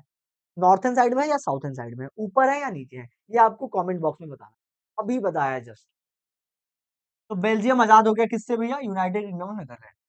इसके अलावा जो ग्रीक है, ये भी आजाद हो गया किससे? ऑटोमन एम्पायर से। इसके लिए हुआ क्या बेटा? ट्रीटी ऑफ कैस्टिनोपोल, याद रखना 1832। 1832 में ट्रीटी ऑफ कैस्टिनोपोल हुआ, जिसके द्वारा हमारा ग्रीक जो है वो इंडिपेंडेंट हो गया किससे? किससे इंडिपेंडेंट हो गया? ऑटोमन अंपायर से। ऑटोमन अंपायर के कब्जे में था। ऑटोमन अंपायर ने इसे गर्दन से ऐसे पकड़ रखा था। लेकिन ऑटोमन अंपायर के कब्जे से हमारा ग्रीक इंडिपेंडेंट हो गया। और कौन सी ट्रीटी थी? Treaty of Constantinople. Treaty of Constantinople. Clear हो आप लोगों को? तो 1830 में ये बहुत बड़ा डेवलपमेंट हुआ। बहुत बड़ा डेवलपमेंट, जिससे बेल्जियम आजाद हो गया और अपने फ्रांस में क्या हो गया? बर्बन किंग्स को उठा के फेंक दिया गया। अगला है romantic imagination and national feeling. Romanticism अगला चीज है बेटा। रोमांटिसिज्म क्या है? कुछ देश तो बेटा ऐसे आजाद हो रहे थे, कुछ देश तो ऐसे आजाद हो रहे थे, तो अपना मतलब मार पिटाई करके, लात जूता खा के कैसे भी आजाद हो रहे थे। जैसे अपना बेल्जियम हो गया, फ्रांस हो गया। कुछ देश ना कुछ ऐसे इंडिपेंडेंट हुए कि हमने पढ़ा था कि 1815 में ट्रीटी ऑफ वियना में पोलैंड को रशिया का पार्ट बना दिया। पोलैंड को रशिया का पार्ट बना दिया। और रशिया ने पूरी कोशिश की कि पोलैंड के लोगों को रशिया का एक इंटीग्रल पार्ट बना दे, मतलब हमेशा हमेशा के लिए मिला ले। लेकिन पोलैंड के लोगों ने अपना स्ट्रगल जारी रखा। स्ट्रगल के लिए उन्होंने लाठी डंडे नहीं उठाए। उन्होंने बस एक बात रखा जिसे कहते हैं रोमांटिसिज्म। उन्होंने रखा। रोमांटिसिज्म क्या होता है कि पोलैंड के लोगों ने कहा कि हम लोग ना आपस में पोलिश भाषा में बात करें। क्यों पोलिश भाषा में बात करेंगे? क्योंकि जब हम पोलिश लैंग्वेज बोलेंगे तो हमें याद रहेगा कि हम रशिया वाले नहीं हैं। We are not we are not समझ में आया आप लोगों को? पोलैंड के लोगों ने इसलिए पोलिश लैंग्वेज अपनी बात करनी स्टार्ट कर दी। पोलिश लैंग्वेज में ही बात की। और उन्हें उम्मीद थी कि एक दिन, एक ना एक दिन मेरे करण अर्जुन आएँगे। मतलब पोलैंड एक ना एक दिन आज़ाद होगा। जब हम पोलिश लैंग्वेज बोलेंगे तो हमारे बच्चों को पता रहेगा कि वी आर डिफरेंट फ्रॉम और एक दिन मेरे करण अर्जुन आएँगे और पोलैंड को आज़ाद कराएँगे। यही है बेटा रोमांटिसिज्म कि पोलैंड कैसे आज़ाद हुआ। तो पोलैंड कुछ ऐसे आज़ाद हुआ बेटा कि पोलैंड ने अपनी पोलिश लैंग्वेज बोलनी जारी रखी। और जब उसने पोलिश लैंग्वेज बोलनी जारी रखी तो आखिरकार चल के पोलैंड को इंडिपेंडेंस मिला। तो इसी को कहते हैं बेटा रोमांटिसिज्म। है क्या है romanticism? Romanticism was a cultural movement that tried to create a sense of shared collective heritage as a basis of nation. Romanticism एक कल्चरल मूवमेंट है जिसमें कि सेंस ऑफ कलेक्टिव बिलोंगिंग को लोगों को लाने के लिए क्या किया जाता है? लैंग सॉन्ग्स का और लैंग्वेजेस का या फिर अलग अलग चीजों का, डांसेस का यूज किया जाता है। रोमांटिसिज्म मतलब ही होता है ये कल्चरल मूवमेंट है जिसमें लोग अपनी यूनिटी को बनाए रखते हैं अलग अलग चीजों से, जैसे अपने म्यूजिक के थ्रू, अपने लैंग्वेज के। क्लियर हो गया आप लोगों को? तो the explain the clerical in Poland used Polish language for religious instruction. हमें साफ साफ लिखा है कैसे पोलैंड के लोगों ने पोलिश लैंग्वेज को बचा के रखा और आगे चल के पोलैंड। क्लियर? एक क्वेश्चन है इस पार्ट में लिखा है, explain the factors for nationalist upsurge in 19th century of Europe. कि 19th सेंचुरी के यूरोप में 19th सेंचुरी के यूरोप में लोगों में नेशनलिज्म की जो फीलिंग आई उसके पीछे कौन कौन से फैक्टर्स थे? तो एक फैक्टर तो बेटा रोमांटिसिज्म था। रोमांटिसिज्म एक फैक्टर था। और तीन फैक्टर्स और आप लोग, तीन फैक्टर्स और लिखोगे अभी कमेंट में, तीन फैक्टर्स और करोगे और ये क्वेश्चन बेटा एक इंपॉर्टेंट क्वेश्चन हो जाता है 3 मार्क्स में या फिर 5 मार्क्स में भी आ सकता है कि नेशनलिस्ट अपसर्ज जो 19th सेंचुरी में यूरोप में हुआ था उसमें कौन कौन से फैक्टर्स थे। एक फैक्टर तो मैंने बता दिया कि रोमांटिसिज्म जो था उसके वजह से लोगों में नेशनलिज्म की फीलिंग आई। बाकी फैक्टर्स आप चलिए। अब हमें पढ़ना है hunger, hardship and popular revolts. अब बेटा रिवोल्ट शुरू हो चुके हैं।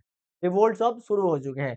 1830 में क्या हुआ कि जैसे फ्रांस से बर्बन डायनेस्टी को उठा के फेंक दिया गया, वैसे ही रिवोल्ट्स का दौर शुरू होगा।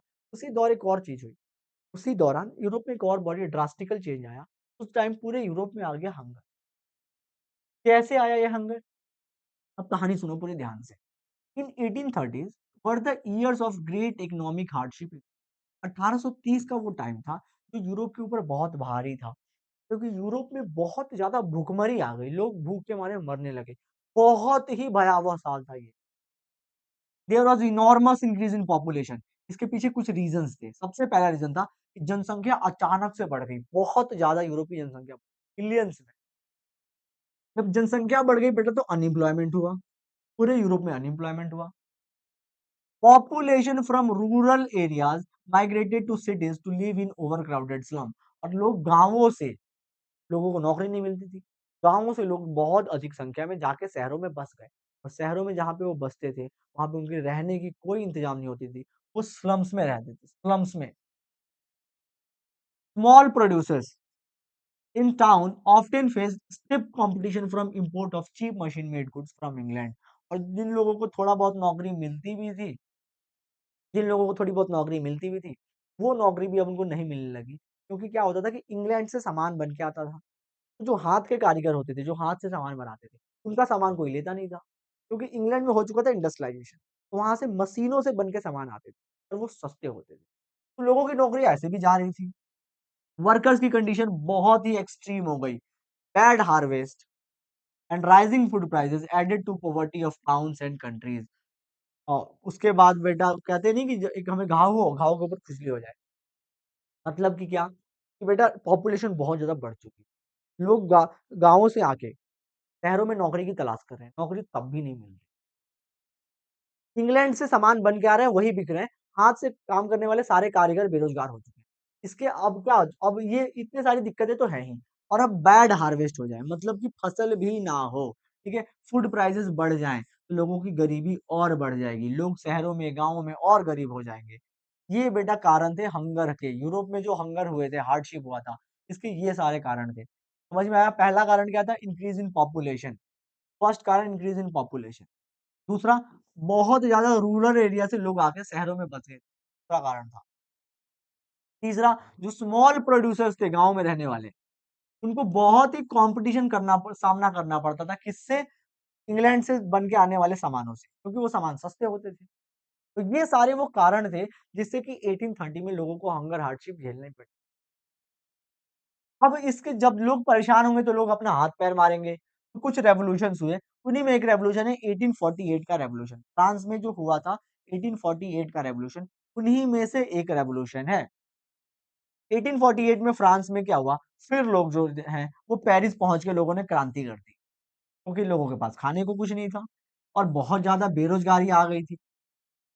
तो भैया ये जो पूरी सिचुएशन है, इस सिचुएशन की वजह से फ्रांस में हो गया बेटा बहुत ज्यादा रेवोल्यूशन, क्रांति हो गई पूरी। और क्रांति हो गई, बैरिकेड्स वर इरेक्टेड, लोगों ने सारे बैरिकेडिंग को उठा के फेंक दिया। और लुई फिलिप, जो कि फ्रांस में कॉन्स्टिट्यूशनल मोनार्की का हेड था, उसको फ्रांस छोड़ के भागना पड़ा। फ्रांस छोड़ के लुई फिलिप को भागना पड़ा। और ये वो साल था जब फ्रांस बन गया टोटली रिपब्लिक। 1848 के रेवोल्यूशन का ही एक कॉन्सिक्वेंसेस है कि फ्रांस टोटली रिपब्लिक बन गया। National assembly proclaimed a republic, national assembly ने कहा कि अब हम लोग रिपब्लिक बन चुके हैं और सबको वोटिंग राइट्स मिले, वो सारे पुरुष को जो 21 साल से ज्यादा थे, सभी पुरुष, जिसके पास प्रॉपर्टी हो उसको भी, जिसके पास प्रॉपर्टी नहीं हो उसको भी, सभी पुरुषों को, जो कि सारे मेल्स जिनकी एज 21 से ज्यादा थी, उनको वोटिंग राइट्स मिले। फीमेल की वोटिंग राइट अभी भी नहीं मिली। लोगों को राइट टू वर्क दिया गया कि भैया काम तुम्हें हम लाके देंगे, ठीक है। और नेशनल वर्कशॉप्स लगाए गए पूरे देश में, अलग अलग जगहों पे सेमिनार्स लगाए गए जहाँ पे लोगों को एम्प्लॉयमेंट दिया गया। तो ये बेटा 1848 के रेवोल्यूशन के कॉन्सिक्वेंसेस थे। कॉन्सिक्वेंसेस, कौन कौन से कॉन्सिक्वेंसेस याद रखो बेटा, ये बहुत इंपॉर्टेंट है। 1848 रेवोल्यूशन के क्या कॉन्सिक्वेंस? पहला कॉन्सिक्वेंस हुआ कि पेरिस में क्रांति हुई, क्योंकि लोगों के पास फूड शॉर्टेज था, खाने को नहीं था, अनएम्प्लॉयमेंट था, तो क्रांति हुई। लोगों ने क्या किया? हमला कर दिया मोनार्क के ऊपर और लुई फिलिप को भागना पड़ा। फर्स्ट कॉन्सिक्वेंस कि लुई फिलिप को भागना पड़ा। दूसरा कॉन्सिक्वेंस क्या हुआ कि नेशनल असेंबली ने फ्रांस को रिपब्लिक डिक्लेयर कर दिया, कहा कि आज से हमारा देश रिपब्लिक हो चुका है। अगला क्या था कि सभी लोगों को, सभी पुरुष, ऑल मेंस जिनकी एज 21 से ज्यादा थी, उनको वोट देने के अधिकार मिले। और चौथा पॉइंट है कि सबको काम के अधिकार मिले, सबको मिला right to work, right to work सबको दिया गया।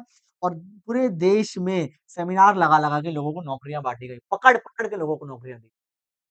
तो ये 1848 के रेवोल्यूशन के क्या थे? कारण थे। अब फ्रांस में तो रेवोल्यूशन हो गया 1848। अब आप लोग एक बात तो पता चल गई होगी कि फ्रांस में अगर रेवोल्यूशन हुआ है 1848 का, तो यूरोप में भी उसके असर दिखेंगे, यूरोप की बाकी जगहों पे भी छोटे रेवोल्यूशन हो।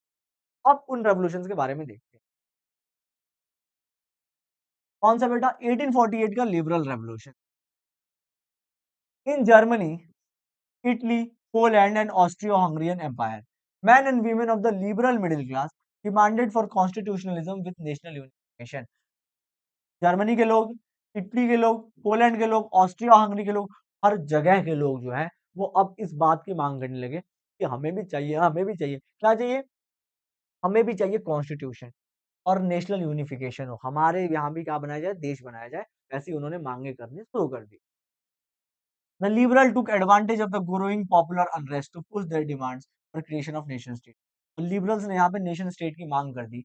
सबसे पहली मांग बेटा हुई जर्मनी में। सबसे पहली मांग, ये जो फ्रांस में पूरी कांड हुई थी, इस कांड का असर ऐसे हुआ कि यूरोप में हर जगह लोग नेशन स्टेट के लिए मांग करने लगे। और सबसे पहली मांग कहाँ हुई? जर्मनी में। जिसको कहते हैं फ्रैंकफर्ट पार्लियामेंट। जिसको कहते हैं बेटा फ्रैंकफर्ट पार्लियामेंट। अब ये है क्या फ्रैंकफर्ट पार्लियामेंट, समझो ध्यान से। The Frankfurt parliament was the first democratically elected parliament of Germany। It was convened in the Church of St. Paul in Frankfurt on 18th May 1848। हुआ क्या था बेटा फ्रांस में, सॉरी जर्मनी में, कि फ्रांस के रेवोल्यूशन को देख के सब लोग ना बिल्कुल ही वो हो गए, एनर्जेटिक हो गए जर्मनी के, तो हम भी करेंगे, हम भी करेंगे। अभी भी पड़ोसियों को देख के नहीं करनी, वरना बहुत पिटाई होती। फ्रैंकफर्ट पार्लियामेंट में हुआ क्या कि फ्रांस में जो चीज हुई, तो देख के सारे जर्मनी के जो मिडिल क्लास लोग थे, वो मिडिल क्लास लोग इकट्ठा हुए और इकट्ठा हुआ के आपस में कुछ छोटा-मोटा इलेक्शन कराया और उस इलेक्शन में टोटल 831 ऐसे करके कुछ रिप्रेजेंटेटिव्स उनके चुने गए। और ये सारे रिप्रेजेंटेटिव्स एक जगह इकट्ठा हुए, इसका नाम था Saint Paul church. Saint Paul church में ये सारे रिप्रेजेंटेटिव इकट्ठा हुए और इकट्ठा होकर उन्होंने कहा, भैया हम बनाएंगे, जैसे यहाँ पे देख रहे हो सारे लोग यहाँ पे इकट्ठा हैं, इसी को कहते हैं फ्रैंकफर्ट पार्लियामेंट, ठीक है। तो ये सारे रिप्रेजेंटेटिव सेंट पॉल चर्च में इकट्ठा हुए, जो कि फ्रैंकफर्ट नाम के एक शहर में चर्च था। कितने रिप्रेजेंटेटिव? 831 रिप्रेजेंटेटिव, सारे मिडिल क्लास लोग, ये सारे इकट्ठा हुए और इकट्ठा होकर उन्होंने कहा कि हम बनाएंगे कॉन्स्टिट्यूशन। क्या कहा भैया? हम बनाएंगे कॉन्स्टिट्यूशन।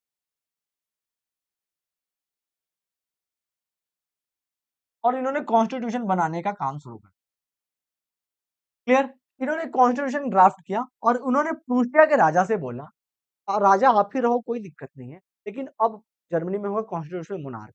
प्रूसिया के राजा ने कहा तू कौन है बे बताने वाला मुझे। प्रूशिया के राजा को ये बात बहुत ही बुरी लगी कि जर्मनी के लोग जो हैं वो कॉन्स्टिट्यूशन बना रहे हैं और मुझे बोल रहे हैं, स्वयं मुझे, मैं कॉन्स्टिट्यूशन से काम करूं, मार के सुझा दूंगा। उसने भैया क्या किया कि सेंट पॉल चर्च में सारे आर्मी को भेज दिया और आर्मी को भेज के क्या किया, वहां को पूरे लोगों को कस के कुटवाया। The parliament was forced to disband on 31 May 1859 1849। और 31 मई 1849 को पार्लियामेंट के लोग सारे भाग खड़े हुए और जर्मन यूनिफिकेशन का जो फर्स्ट अटेम्प्ट था बेटा फ्रैंकफर्ट पार्लियामेंट में, वो फर्स्ट अटेम्प्ट बेटा क्या हो गया भैया? फेल हो गया। याद रखना आप लोग, ये फ्रैंकफर्ट पार्लियामेंट में कुछ मिडिल क्लास के लोग इकट्ठा हुए थे, जो कि फ्रैंकफर्ट नाम के शहर में हुए थे। इन्होंने काम करना क्या था इनको कि ड्राफ्टिंग द कॉन्स्टिट्यूशन। काम क्या था इनको? ड्राफ्टिंग द कॉन्स्टिट्यूशन, ठीक है। अब प्रूशिया का राजा, लेकिन प्रूशिया के राजा को खुद ये बात पसंद नहीं थी कि भैया मैं क्यों अपने पावर्स को कम करूं, क्यों कॉन्स्टिट्यूशन बनने। फिर उसने सारे लोगों को कस के कूटा और ये जो अटेम्प्ट था जर्मन यूनिफिकेशन। लेकिन जर्मनी का राजा इतना भी बेवकूफ नहीं। उसको एक बात पता थी। क्या पता थी उसको बेटा? उसको एक बात ये पता थी कि जर्मन यूनिफिकेशन आज नहीं तो कल होगा ही होगा, क्योंकि अब लोग चाहते हैं यूनिफिकेशन। उसने कहा क्यों ना मैं खुद यूनिफिकेशन ट्राई करूं। हुआ क्या कि जो जर्मनी का राजा था, जर्मनी का राजा अब चेंज हो गया। जर्मनी को एक न्यू किंग मिला और उस न्यू किंग ने 1848 से जर्मन यूनिफिकेशन की जो कोशिश की गई थी उसको पहचाना और उसने खुद जर्मन यूनिफिकेशन स्टार्ट हुआ। तो ये बेटा जर्मन यूनिफिकेशन अच्छे से समझ लो, 5 मार्क्स में बहुत इंपॉर्टेंट है, हर बार पेपर में आता है। The Frankfurt Parliament failed in its purpose of unification of Germany in 1948। 1948 की जगह यहाँ पे 1840। जर्मनी के यूनिफिकेशन का जो पहला प्रयास था फ्रैंकफर्ट पार्लियामेंट, वो तो फेल हो गया, वो तो नहीं हो पाया। But from then on Prussia took the leadership of movement for national unification. लेकिन उसके बाद क्या हुआ कि प्रूशिया ने कहा कि चलो ये अटेम्प्ट तो फेल हो गया, मैंने ही फेल किया था, लेकिन अब मैं करूंगा अपने तरीके से। प्रूशिया ने भैया लीडरशिप लिया। प्रूशिया जो है वो देख लो, ये वाला पार्ट है प्रूशिया। मतलब कुछ ऐसे समझ लो जो जर्मनी की मांग थी, उस मांग में जो सबसे बड़ा स्टेट था वो प्रूशिया था। अब प्रूशिया खुद ही कह रहा है कि मैं जर्मनी बनाऊंगा, तो ये पार्ट तो ऑलरेडी पार्ट हो जाएगा। अब कुछ एरियाज और जीतने हैं, ठीक है, तो वो तो जीत ही लेंगे इजीली। तो प्रूशिया ने कहा भैया कि मैं जर्मन यूनिफाई करके दूंगा। प्रूशिया ने क्या किया? Bismarck was convinced that the unification of Germany could be achieved only by the princes and not by the people. He sought to achieve them by the expanding Prussia into Germany. Prussia ने अपने सबसे अच्छे आदमी यानी Bismarck को ये काम दिया। बिस्मार्क को जर्मन यूनिफिकेशन का काम मिला। बिस्मार्क ने कहा भैया कि जर्मनी बना के यूं देते हैं भैया। बिस्मार्क ने कोई पॉलिसी फॉलो की जिसे कहते हैं blood and iron policy. Blood and iron की पॉलिसी फॉलो की। उसने 3 लड़ाइयां लड़ी। 3 लड़ाइयां लड़ी। पहली लड़ाई डेनमार्क के साथ लड़ी 1864। दूसरी लड़ाई ऑस्ट्रिया के साथ लड़ी 1860 और तीसरी लड़ाई फ्रांस के साथ लड़ी। डेनमार्क, ऑस्ट्रिया और फ्रांस। डेनमार्क, ऑस्ट्रिया और फ्रांस के साथ उसने लड़ाई लड़ी और ये लड़ाइयां लड़के आप लोग यहाँ पे साफ-साफ देख रहे हो कि 1871 में ये जो पार्ट है, ये वाला पार्ट, दिख रहा है? ये वाला पार्ट उसने फ्रांस से जीता। ये जो था उसको अब बाद में मिलाया इन्होंने और ये कुछ पार्ट जो ग्रीन वाला पार्ट दिख रहा है, ये इन्होंने ऑस्ट्रिया से जीता था। ग्रीन वाला पार्ट जो दिख रहा है ऑस्ट्रिया से जीता। तो ऐसे करके 3 लड़ाइयाँ बिस्मार्क ने लड़ी। डेनमार्क ने, ऑस्ट्रिया से, फ्रांस। तीनों लड़ाई के परिणाम स्वरूप क्या हुआ कि जर्मन की जीत हुई। प्रूशिया की यानी जर्मनी जो जीत हुई और कंप्लीटेड हुआ प्रोसेस जर्मन यूनिफिकेशन का। On January 1871 royal palace of Versailles, Versailles के शहर में रॉयल पैलेस में, जिसे हॉल ऑफ मिरर कहते हैं, प्रूशिया के किंग कैसर विलियम फर्स्ट ने ओथ लिया और इस ओथ में सारे लोग थे जितने प्रिंसेस थे जर्मन स्टेट्स के, वो सारे रिप्रेजेंटेटिव आर्मी के सब लोग, प्रूशियन मिनिस्टर भी थे और अपना ऑटो वन बिस्मार्क भी था उसमें। तो German unification auto von Bismarck के प्रयास से क्या हुआ बेटा? सफल रहा। क्या रहा? सफल रहा। अब बेटा जो अगला यूनिफिकेशन जो बहुत इंपॉर्टेंट है वो है बेटा इटली का यूनिफिकेशन। बहुत इंपॉर्टेंट क्वेश्चन है 5 मार्क्स के लिए। तो समझो बेटा इटली यूनिफाई कैसे हुई थी, कैसे इटली को यूनिफाई किया गया। तो समझो बेटा 19th सेंचुरी में यानी जब यूनिफिकेशन स्टार्ट हुआ, इटली 7 स्टेट्स में बचा हुआ था। कितने स्टेट बटे थे? 7 स्टेट्स। 7 स्टेट्स में इटली बेटा बटा हुआ था और एक ही स्टेट था सर्डिनिया पिडमाउंट। सर्डिनिया पिडमाउंट एक ही स्टेट था जिसपे किसी इटालियन प्रिंस का शासन था। मतलब सर्डिनिया पिडमाउंट वाला जो इलाका था, ये वाला इलाका, ये जो पिंक पिंक दिख रहा है, लड़कियां तो खुश हो गई होंगी देख के, पिंकी पिंकी पंकी। देखो ये जो पिंक वाला पार्ट है बेटा, ये पिंक वाला पार्ट रेडी था भैया कि मैं ज्वाइन कर लूंगा इटली। अब बाकी सारे स्टेट्स बेटा जबरदस्ती प्यार से जैसे आए उनको शामिल करना था इटली के अंदर। इसमें 4 लोगों का सबसे बड़ा वैल्यूएबल कंट्रीब्यूशन था। कितने लोग? 4 लोगों का। एक तो बेटा हमारे मैजनी चच्चा, एक काउंट काउर और एक गैरी बाल्डी। गैरी बाल्डी, मैजनी और काउंट कापुर। भैया चौथा कौन है भैया? आपने तो 4 लोगों का बोला। भैया चौथा जो था ना वो सर्डिनिया पिडमाउंट का किंग था। कौन था बेटा? सर्डिनिया पिडमाउंट का किंग, जिसका नाम था विक्टर इमैनुअल। विक्टर इमैनुअल जिसका नाम था। तो ये 4 लोग थे जिनका सबसे बड़ा कंट्रीब्यूशन है। मैजनी, काउर और गैरी बाल्डी और लास्ट में विक्टर इमैनुअल का कंट्रीब्यूशन। क्लियर बेटा? तो अगर इटली यूनिफिकेशन को लिखना है ना तो ऐसे लिखना आप लोग। सबसे पहले आप लोग मैजनी के रोल को डिस्क्राइब करना। सबसे पहले मैजनी के रोल को डिस्क्राइब करना, फिर काउंट डी काउर के रोल को डिस्क्राइब करना और फिर गैरीबाल्डी के रोल को डिस्क्राइब। ऐसे करके आपका पूरा पेज भी भर जाएगा और काफी क्लियर भी दिखेगा आपका यूनिफिकेशन। देखो भाई, तो मैजनी का क्या कंट्रीब्यूशन था? मैजनी ने ही आइडिया दिया था इटली यूनिफाई करने का। मतलब ये पूरा प्लान जो था ना ये मैजनी चच्चा का था। देखा था ना आप लोगों ने मैजनी चच्चा की फोटो? मैजनी चच्चा का ही पूरा प्लान था। उन्होंने अपनी जवानी के दौरान बहुत सारी सीक्रेट सोसाइटीज बनाई, बहुत कोशिश की। उसने यंग इटली बनाई बेटा, एक यंग यूरोप नाम की ऑर्गेनाइजेशन बनाई। मतलब कोशिश तो उसने भरपूर की थी। 1831 में रेवोल्यूशंस किए, 1848 में रेवोल्यूशंस किए, बट उसके उसके जितने भी रेवोल्यूशंस थे हमारे मैजनी चच्चा के, तो सारे रेवोल्यूशंस फेल हुए, सक्सेसफुल नहीं हो पाए और इटली यूनिफाई नहीं हो पाया। आखिरकार हमारे मैजनी चच्चा सब कुछ छोड़। अब मैजनी चला गया, तो मैजनी के जाने के बाद विक्टर इमैनुअल ने कहा कि विक्टर इमैनुअल सेकंड, इसका नाम है विक्टर इमैनुअल सेकंड ने कहा कि मैं जो कि सर्डिनिया पुडमाउंट का राजा हूं, मैं इटली यूनिफाई करके दूंगा। और उसने यूनिफिकेशन का जिम्मा जो है वो अपने सबसे अच्छे आदमी काउंट काबूर को दिया। किसको दिया? काउंट काबूर। क्यों दिया भैया काउंट काबूर को? क्योंकि काउंट काबूर ना एक डिप्लोमैट था। डिप्लोमैट मतलब होता है वो आदमी जो दूसरे देशों से बात करता है। एक देश, हर एक देश का एक डिप्लोमैट होता है जो दूसरे देशों से बातें करता है। तो वो डिप्लोमैट था, और ना सिर्फ डिप्लोमैट था, बहुत ही टैक्टफुल डिप्लोमैट, मतलब बहुत दिमाग का तेज था। वो जाके फ्रांस से मिल जाता है। काउंट डी काबूर फ्रांस से जाके मिलता है क्योंकि उसको फ्रेंच बहुत अच्छी आती थी। तो फ्रांस से जाके मिलके एक अलायंस करता है। क्या करता है बेटा? अलायंस करता है। अब इस अलायंस में वो कहता है फ्रांस से कि फ्रांस, आप इतने बड़े देश हो, ये ऑस्ट्रिया आपको नाक चिढ़ाता है, करके चला जाता है। आप ऑस्ट्रिया के ऊपर हमला करो। और इसने कैसे भी करके फ्रांस को एग्री कर लिया कि फ्रांस ऑस्ट्रिया पे हमला करे। फ्रांस ने क्या किया? गुस्से-गुस्से में ऑस्ट्रिया पे हमला कर दिया, और ऑस्ट्रिया के कुछ पार्ट फ्रांस ने जीत लिए। जब ये जो रीजन्स थे, जब फ्रांस ने जीते, कावूर ने फ्रांस से ये सारे रीजन जो है वो हैप्पी बर्थडे के गिफ्ट में मांग लिया। उसने बोला कि प्लीज हमें गिफ्ट कर दो, प्लीज।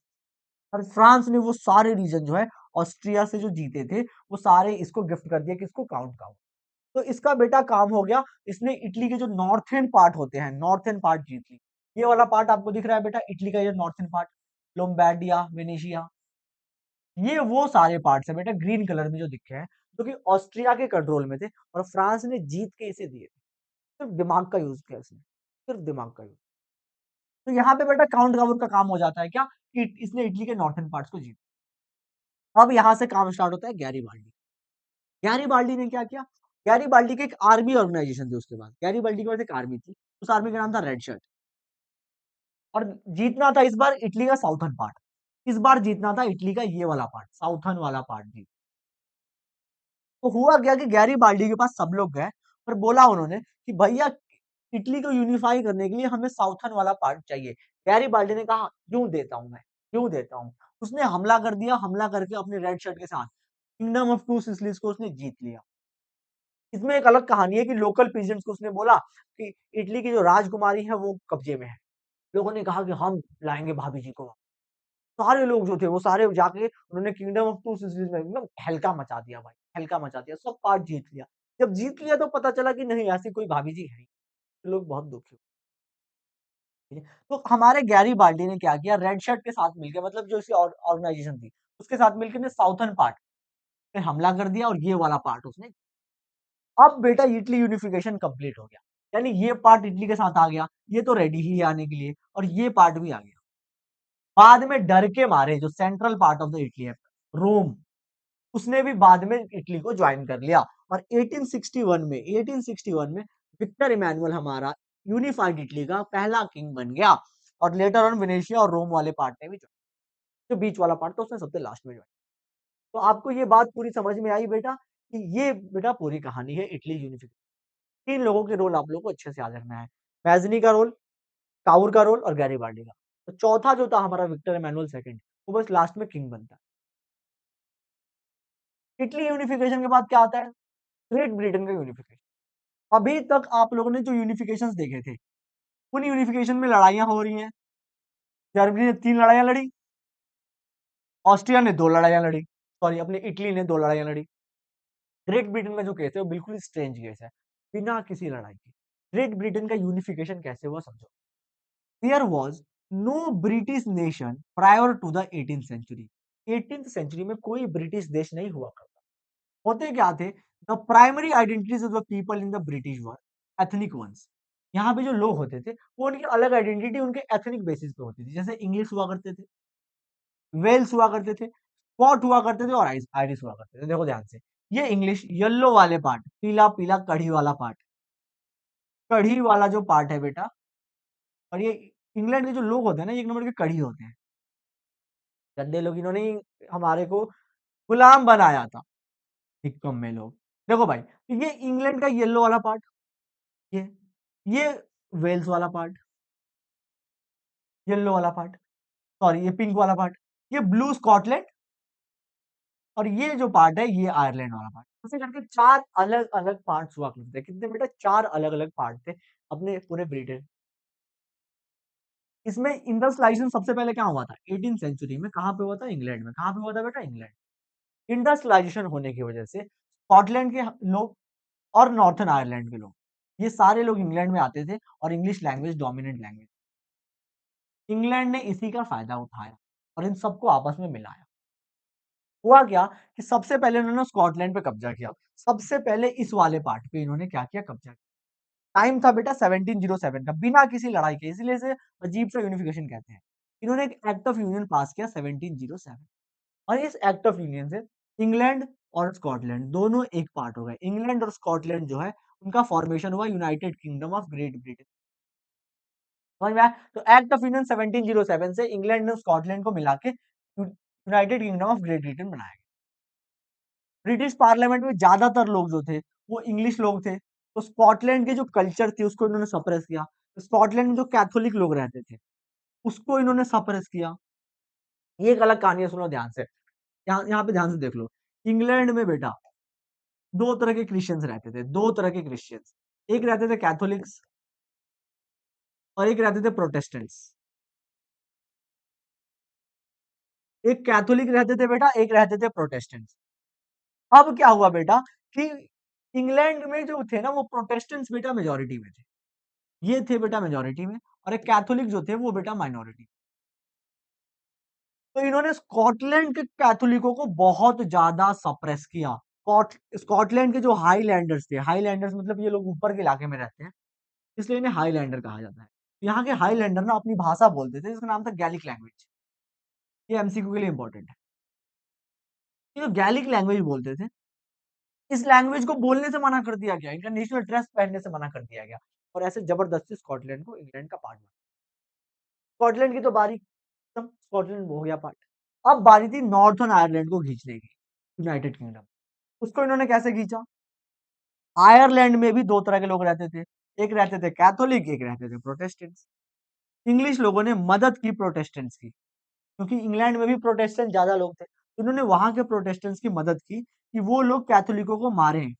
और जब आयरलैंड में कैथोलिकों के बीच और प्रोटेस्टेंट्स के बीच आयरलैंड में लड़ाइयां लग गई, तो इंग्लैंड के लोगों ने क्या किया कि आयरलैंड को भी 1801 में जबरदस्ती United Kingdom of Great Britain का part, United Kingdom of Great Britain का पार्ट बना लिया। यानी कि इंडिया में उन्होंने जो पॉलिसी फॉलो की थी, डिवाइड एंड रूल, वही पॉलिसी स्कॉटलैंड और आयरलैंड में की। यहाँ भी उन्होंने वही किया, प्रोटेस्टेंट और कैथोलिकों की लड़ाई लगवाई, और यहाँ भी वही किया। डेट्स दो दो डेट्स तो याद रखनी है। 1707 जिसे कहते हैं एक्ट ऑफ यूनियन, ये याद रखनी है। और दूसरा 1801 जब इन्होंने आयरलैंड को जबरदस्ती पार्ट बनाया। ऐसे करके बेटा ग्रेट ब्रिटेन की यूनिफिकेशन कंप्लीट होता है। चैप्टर के मेजर चीजें खत्म हो जाती हैं, मेजर चीजें खत्म हो जाती हैं। अब बेटा कुछ चीजें रह गई हैं विजुअलाइजिंग द नेशन में। एक इंपॉर्टेंट डेफिनेशन है एलेगोरी। ये एलेगोरी क्या होता है? एलेगोरी क्या होता है समझ लो। जब किसी आइडिया को, when an abstract idea is expressed through the person or a thing, जब किसी आइडिया को किसी पर्सन से जोड़ के दिखाया जाता है तो उसे कहते हैं बेटा एलेगोरी। क्या कहते हैं? एलेगोरी। जैसे फ्रांस में जब फ्रेंच रेवोल्यूशन हुआ था, तो एक फीमेल फिगर मैरियाना जिसका नाम था, उसके थ्रू लोगों को दिखाया गया भैया कि यही फ्रांस है। जर्मनी में भी जर्मेनिया का यूज किया गया, और भारत में भी, इंडिया में भी जो स्ट्रगल हुआ था फ्रीडम स्ट्रगल, उसमें भारत माता को यूज किया गया था। मतलब एलोगोरी का मतलब ही होता है कि जब किसी सोच को आप देख नहीं सकते तो एक इमेज बना दो। जैसे हमारे यहाँ पे क्या आता है कि जब हमने भारत के लिए लड़ना स्टार्ट किया तो हमें पता नहीं था हम किसके लिए लड़ रहे हैं। तो हमारे नेताओं ने भारत माता की इमेज बना दी ताकि हमें पता चले कि हम किसके लिए लड़ रहे हैं। भारत माता जैसा कोई है नहीं, लेकिन एक इमेज बना दी ताकि हम कनेक्ट कर पाएँ। तो एलेगोरी बेटा वही होता है। एलेगोरी क्या होता है कि जब किसी आइडिया को किसी पर्सन या थिंग से जोड़ दी जाती है तो उसे कहते हैं एलेगोरी। ठीक है, याद रखना। फ्रांस में बनाया गया था मैरियाना को, जर्मनी में बनाया गया था जर्मेनिया को, और इंडिया में बनाया गया था भारत माता। ये है बेटा मारियाना, ये है जर्मेनिया। मारियाना को बेटा आप लोग ध्यान से देखो, इनके पास एक रेड कैप है और कुछ राइट्स हैं। कभी-कभी एग्जाम में ये आ जाता है, मैरियाना का पास क्या-क्या फिगर्स थी, तो आप लोग याद रखना कि एक रेड कैप थी जो लिबर्टी को एक्सप्रेस। सबसे लास्ट स्लाइड और एक बहुत ही इंपॉर्टेंट स्लाइड, वो है बेटा नेशनलिज्म एंड इंपीरियलिज्म। बच्चे यहाँ तक आते-आते थक जाते हैं, और थकने के बाद ये चीज को नहीं पढ़ पाते हैं, तो बेटा इसको पढ़ना बहुत जरूरी है। नेशनलिज्म एंड इंपीरियलिज्म, और जो टॉपिक है वो है बेटा बाल्कन रीजन। कौन सा टॉपिक है? Balkan reason. Balkan reason. यहाँ तक आते-आते आपको एक बात पता चल गया कि यूरोप में जहाँ पे कोई नेशन स्टेट नहीं हुआ करता था, अब बहुत सारे नेशंस बन चुके हैं। हमने फ्रांस को बनते देखा, हमने बेल्जियम को बनते देखा, हमने ग्रीक को बनते देखा, हमने इटली को बनते देखा, ग्रेट ब्रिटेन को बनते देखा, इतने सारे देश अब बन चुके हैं। अब होता क्या है बेटा, इन सभी देशों में एक लालच आती है कि दूसरे देश पे कब्जा करें। ये जो लालच होती है, इसी को कहते हैं इंपेरियलिज्म, और इसकी शुरुआत होती है बाल्कन एरिया से। गुरुजी ये बाल्कन एरिया है क्या? बाल्कन एरिया बेटा एग्जाम में क्वेश्चन आता है, व्हाट इज बाल्कन एरिया? तो याद रखना, यूरोप में एड्रियाटिक सी, यूरोप में बेटा एड्रियाटिक सी, एड्रियाटिक सी और ब्लैक सी के बीच में, एड्रियाटिक सी और ब्लैक सी के बीच में जो रीजन आता है, इसी रीजन को कहते हैं बेटा बाल्कन रीजन। दिख रहा है? फिर से बता रहा हूं, एड्रियाटिक सी और ब्लैक सी के बीच में जो रीजन आता है उसको कहते हैं बेटा Balkan region. The vast territory lying between the Black Sea and Adriatic Sea is known as Balkan. Adriatic Sea जो है बेटा वो एक मेडिटेरियन सी का पार्ट है। ठीक है, अगर नहीं समझ में आना तो बस इतना याद करो कि ब्लैक सी और एड्रियाटिक सी के बीच में, एड्रियाटिक की स्पेलिंग यहाँ पे गलत हो गई है, आप लोग यहाँ पे सही,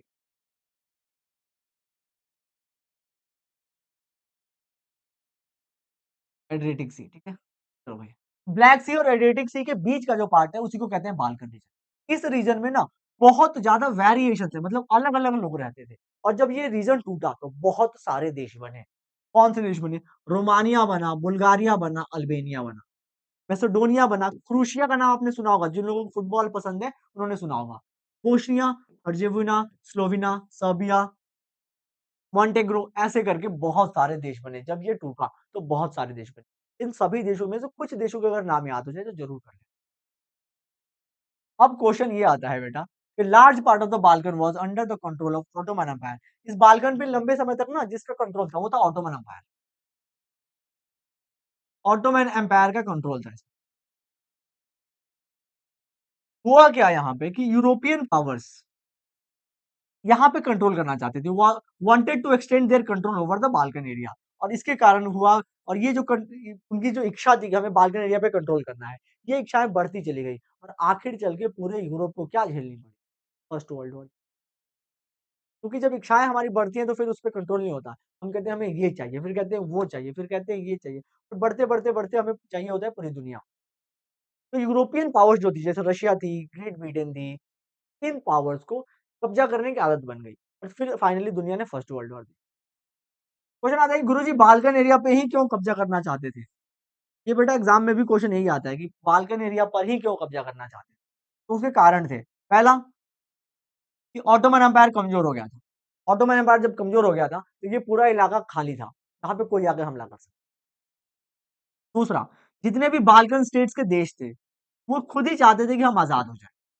उनके अंदर नेशनलिस्ट एस्पिरेशन थी। Hungary, Romania, Slovenia, crochet, Serbia, ये सब चाहते थे कि हम आजाद।